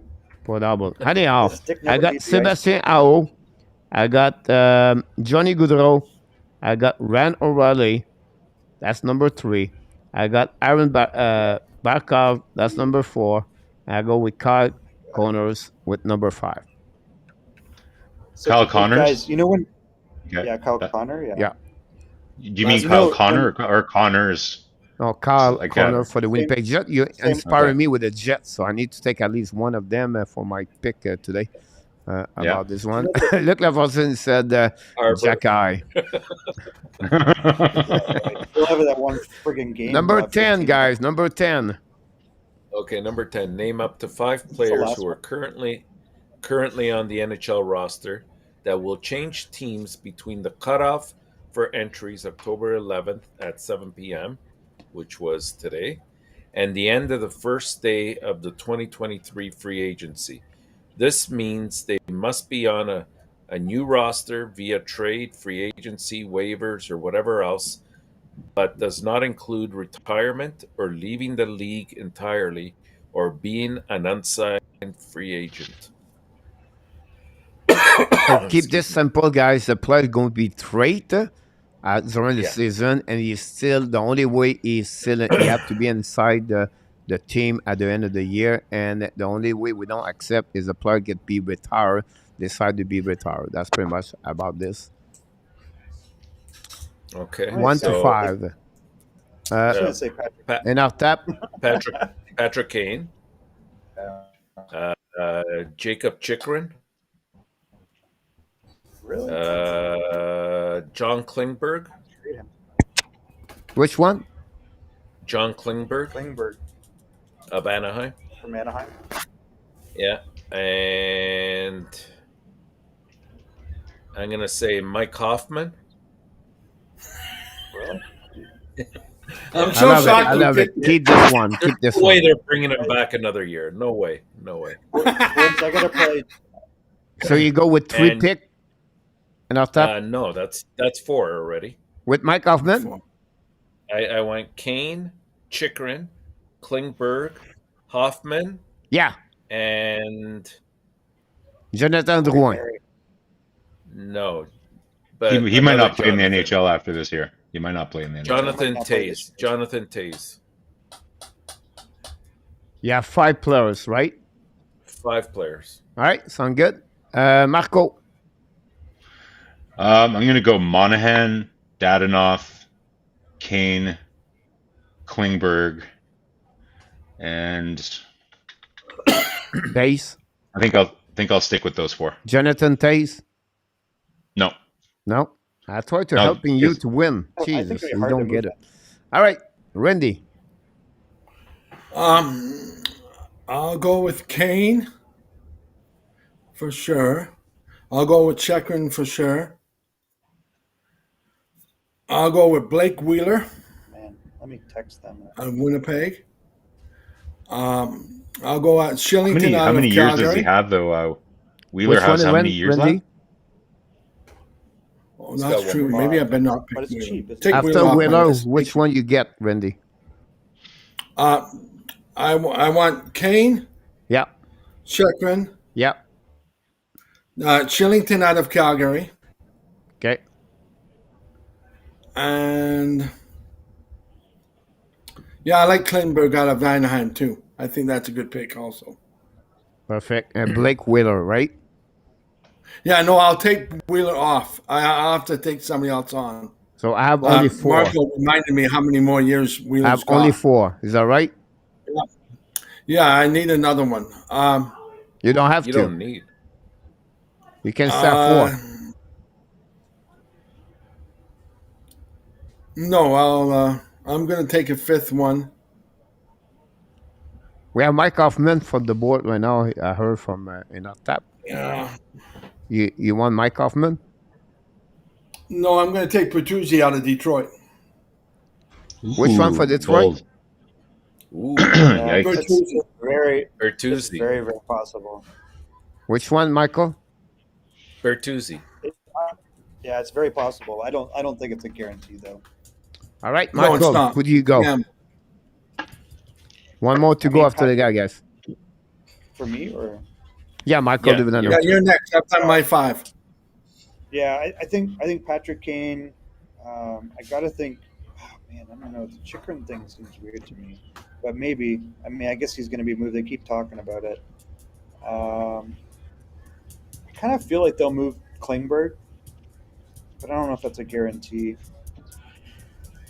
That might be. But where even I'm if he at. doesn't re-sign next year with Anaheim, then he would Oh, then that counts. qualify But for he'll be this. gone. I think so. Oh, so then That's then why you I picked him. know, like Taves is not going to resign. So you can. We don't Who know do you that. want? Not going to resign. That's got to be over, right? That's suicide. So I have So I think John Klingberg, I have Kane, Chikrin, Taves, and Chikrin, Patrick and Kane. Klingberg. Taves, Kane, Klingberg, and Chikrin. 4. I got it. I have John Glenberg, Jonathan Tays. I have Jacob Chikrin. That's number 3. Have a difficult time to send my Patrick Kane for some reason. He's not going. He's going to leave. There's no guarantee he gets traded. Why the hell would they keep him? He's not going to resign. I'm trying to get him off his game. I read you, Montreal's going to Randy. sign him. This is the number So one, I have number one signing in Montreal. so I have John Patrick Klingberg, Chikrin, Jonathan Tays. That's 3. My wife's going to kill me. I got to go eat. Not that I can eat. I don't think I'm going to win this Last game. one's- I don't think I'm going to pick Bertuzzi. You know that. Okay, what's the last question, boys? Peter Angel's Okay, going last nowhere, que- man. Peter Angel's going to win the Norris. The last question, guys, Last- for 15 points. 15 points. Name one and only one player who will finish the season with at least 100 points and who is not an Edmonton Oiler. Nobody.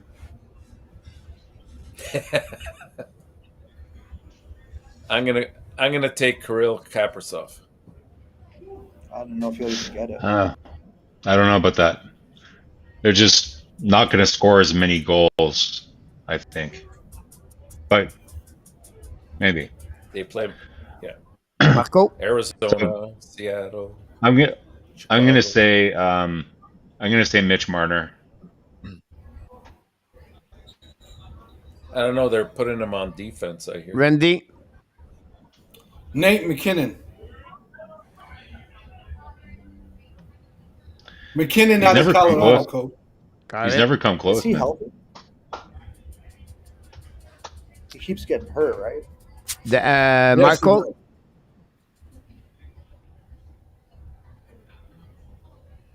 I don't have anyone that I really believe is going to do that for sure. Well, you have to take one anyway. You lose anyway. So So it can't be McKinnon. It can't be Draisaitl. No, it can't be McDavid. What about you mean, and Barkov? Draisaitl. Or sorry, McKinnon. McKinnon? Coach. Oh, sorry. No, sorry. I keep saying McKinnon. But it can't be McDavid. It can't be Coach. Draisaitl. Coach, can I Barkov, change it to okay. Can I change it to Matthews? Yeah, you can. 7.5 point, but that would be it's halfway.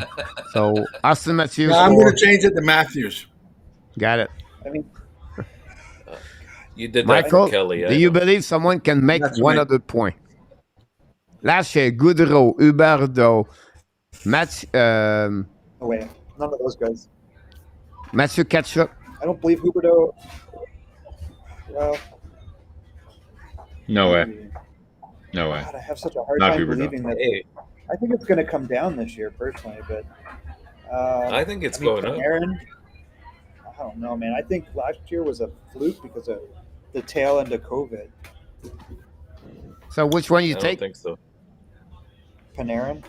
Panarin. That's a good point. I like that. What about in our top? Everybody said Kaprizov. Yeah. Oh no, he said Mike Hoffman. Marco said that, but he sent for Mitch Marner. It was my pick. So Who? I would stay with Mitch Marner. It was my pick, Oh, okay.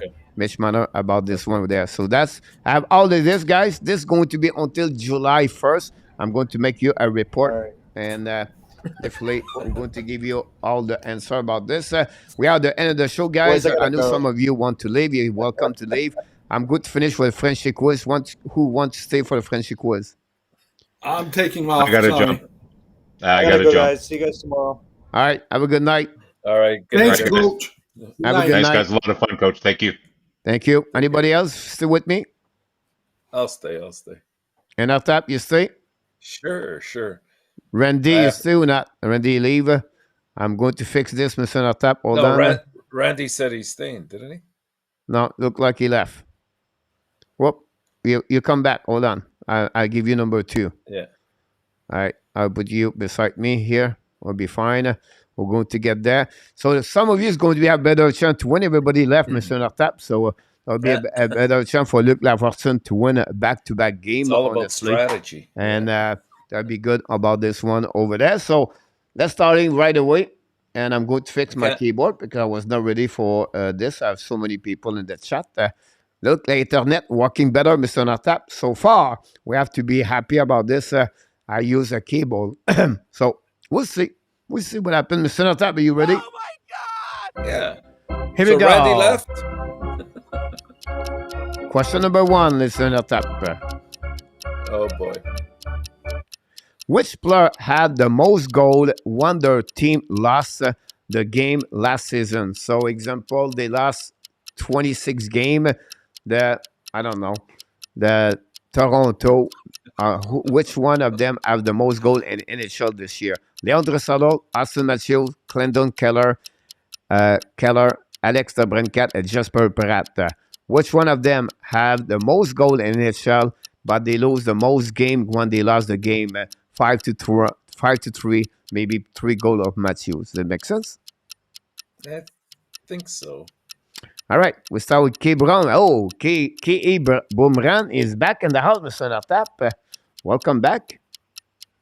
Welcome. Well, RJ go with D. Thanks so much. Ron with C.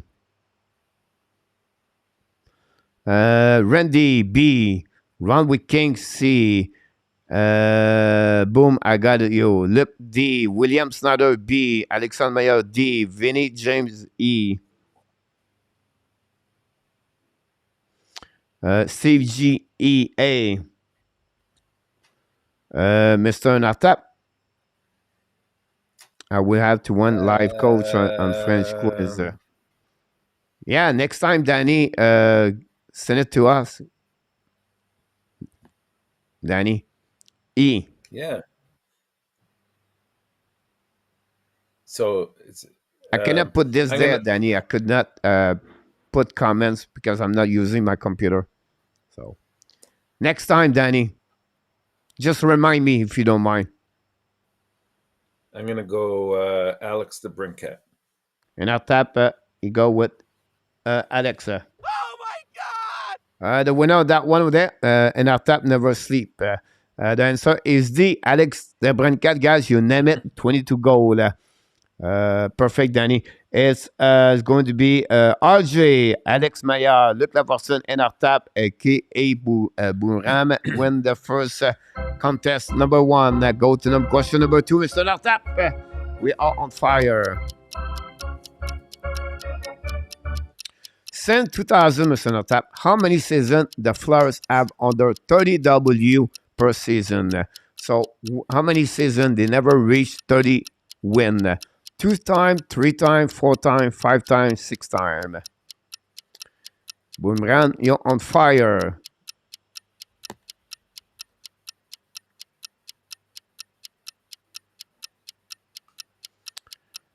Ron said A. Thanks so much, Ron. RG said C. Thanks so much, RG. We have Steve G. B. Thanks, Steve, to be with us. Thanks, everybody, be late like this. We did a little bit longer tonight, but it's all right. Steve B. Luc Lafortune A.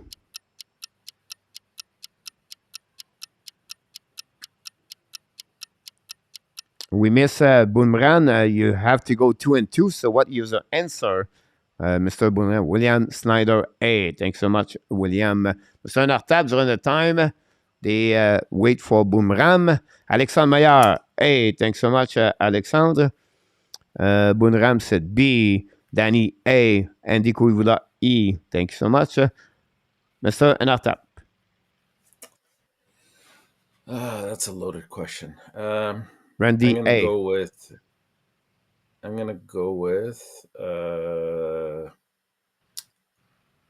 me go with the Who do you four. Four. C. The answer this one, ladies and gentlemen, it's 4. And our tap got 2 and 2. Like RJ Calabro is 2 and 2.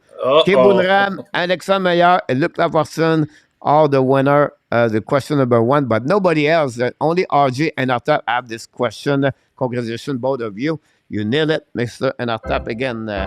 Question number 3. Easy, this one. Over, under.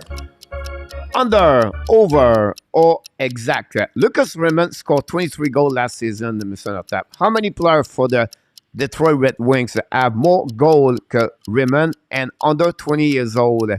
2 of them. Under, over, or exact?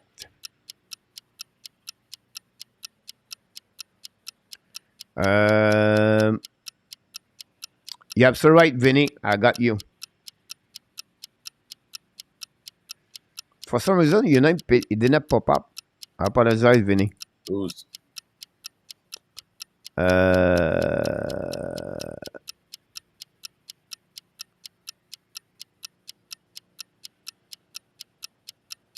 Now we have, let's go back to the next one. So we have a run over, Randy, exact, Andy over, Stu, back in the house, look at C, William C, Vinny, James B.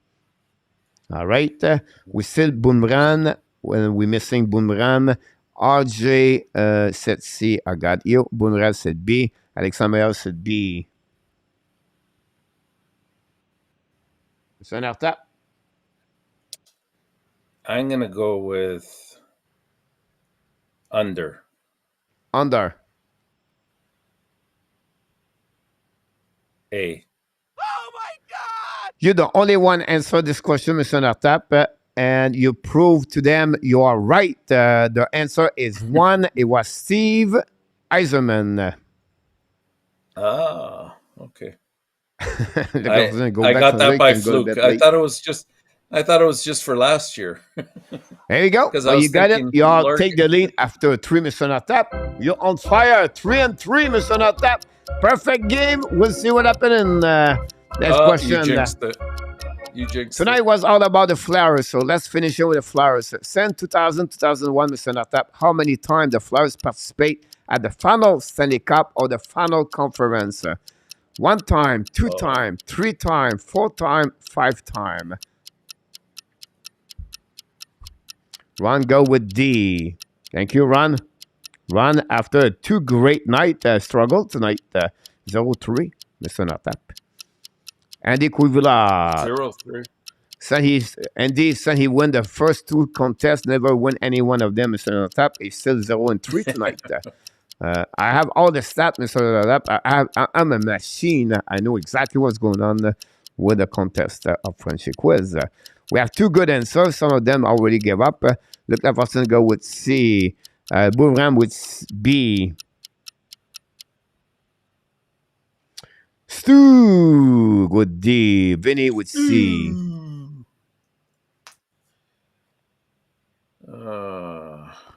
Alexandre Meilleur with B. Alexandre win last night. So now tap, you are right down. Joseph Lahem, welcome back. He tried to make a straight there. D with RG Calabro. Mr. Nartap, what is your answer to that one? Can you go 4 and 4? You got me with the final conference. I know Stanley Cup final, they only once. And I'm not sure they ever reached the conference final. I'm going to go with B, 2. 2 for B. It was another option, Mr. Natap. What it would be? It would have been A. A. No, this one, Mr. Natap, you're wrong because my discussion was confusing a little bit. I will tell you after that I give you the answer. Oh my God. And the answer, guy, is C with 3. And 1999 and 2000, they make the final again. That would be 4, but I put the letter 2000, 2001. So the answer is 3 times, 2 final conference and 1 Stanley Cup, like you mentioned, Mr. Nartap. So on that one, guys, Nartap is going to be not a perfect game tonight, but Vinny got a good one over there. Luc Lafortune, a good one. RJ are all 3 at 2. If Nartap is wrong for the next game, next question, and you guys have a good one. You tie Nartap the gold at the Frenchy quiz, whatever it is, late, early, it's no matter. Nartap show up with a good answer. Last one, send 2000, Mr. Nartap. We stay with the Flyers. What is the highest game the Flyers participate to the overtime shootout in one season? Only one time, one season. What the most overtime and shootout? Send 2000, 12, 14, 16, 18, or 20. Oh, okay. So just the highest, okay. Not the total. Yeah. Just the total of one season, how many the overtime is shootout in one season? 12 game, 14 time they went to the shootout, overtime, 16 time, 18 time, or 20?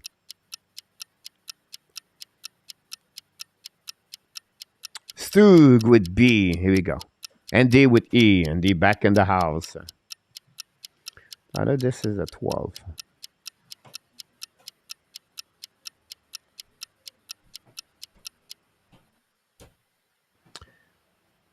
Punram D, thanks so much.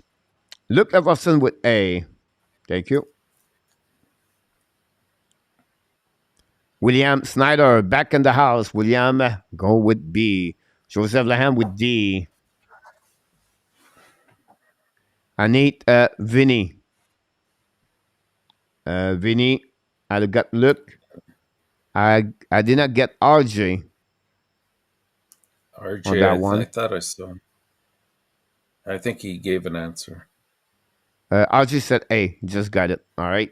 And Mr. Nartap, you're the one. You can win right now, or maybe someone can tie you, Mr. Nartap. What will be your answer of that one over there? How are you feeling about this one? Is it 12, 14, 16, 18, or 20? No. I think it's a high number. I'm going to go with E, 20. 20. Oh, my God! What would be your second guess, Mr. Nartap? D, 18. But that should go with D because you could win alone. But you lose this game. And Vinny, 007, come back with great good answer like you, Mr. Nartap. Both of you have a 1 point tonight because both of you win the contest tonight. So congratulations for each one of you. Great game overall. And I apologize, it's not 1 point, but it's 2 points because you are the only 2 winners of this contest tonight. And that's conclude, Mr. Nartap, the show of the night for the Hockey Nation Live show. And it was Wednesday night for you guys, winner of the contest, Mr. Nartap and Mr. Vinny 007, the winner of this one over there. What a game, guys. I think we did a very good job. We're supposed to be here for 2 hours. We went to 3 hours. We start with Kevin and Bill. Both of them are sleepy right now for a long time ago. And then we come back, Mr. Nartap, with, of course, you guys did a great job. We have a lot of good insight we got tonight. Hopefully, guys, you enjoy it. And back tomorrow, Mr. Nartap. This is the first game, the warm-up first at 6 o'clock. And then the Montreal Canadiens start the season again at Toronto and Maple. And we're going to be live for this game, live for the description of play-by-play. Any words before you leave the building, Mr. Nartap? Yes, Coach, of course. Just a quick reminder to everybody. Get in your picks every night. Send them by email to hnlswarmup@gmail.com. I think we only had about 12 or 13 tonight. 12 or 13, you thinking? Yeah, that was about it. So let's get involved in the contest, and we're gonna have some prizes at the end. I tried to bring you here, Mr. Natap. Let's see if we can do that. There it is. You're not the number one. That's the problem about this one, That's Mr. Natap. But let's see if we get another one over there. But we're going back over there. I'll try to bring you back under the next graphic about this. So awesome, guys. Send your email. That'll be the best way to do this. Until the next time, we want to remind everybody, you are awesome. You are amazing. You are the best. And remember, you have greatness inside of you. Yes, you have greatness inside of you. You prove it again, Mr. Natap. You are the GOAT of the Frenchy quiz. Until the next time, we want to remind everybody, be well, be healthy. Find a way not only dominate your day, but find a way to dominate the second half of what, Mr. Natap? 2022. He did it again. It's no matter. It's always show up at the right time, Mr. Natap. We wish you an amazing, great night. Sweet dream, everybody. Remember, we love you people. Have an amazing, great night, Mr. Natap. Good night, everyone. Thank you. Thanks so much. Luc Laportine, William Snyder, Vinny007, great job. I will go back to email that little bit later. RJ, Luc Laportine, Andy Kouiboula, Stu, thanks so much for your participation tonight. We have Alexandre Meilleur, RJ Calabro, Joseph Laham, DANY T. All the insiders of the Hockey National Show tonight. Thanks so much for your participation tonight. The moderator, the contributor.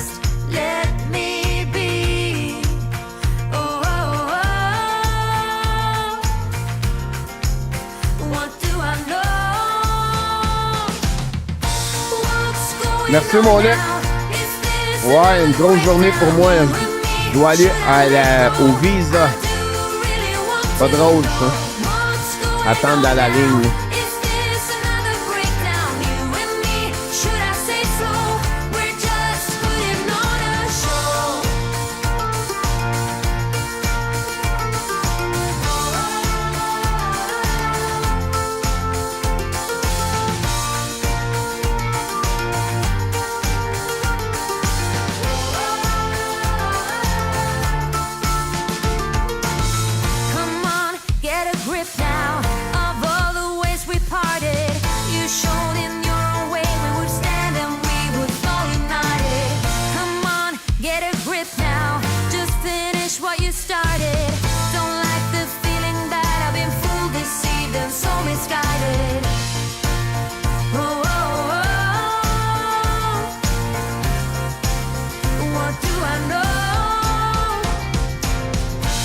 What? Thank you, RJ. Salut, Andy Kouiboula.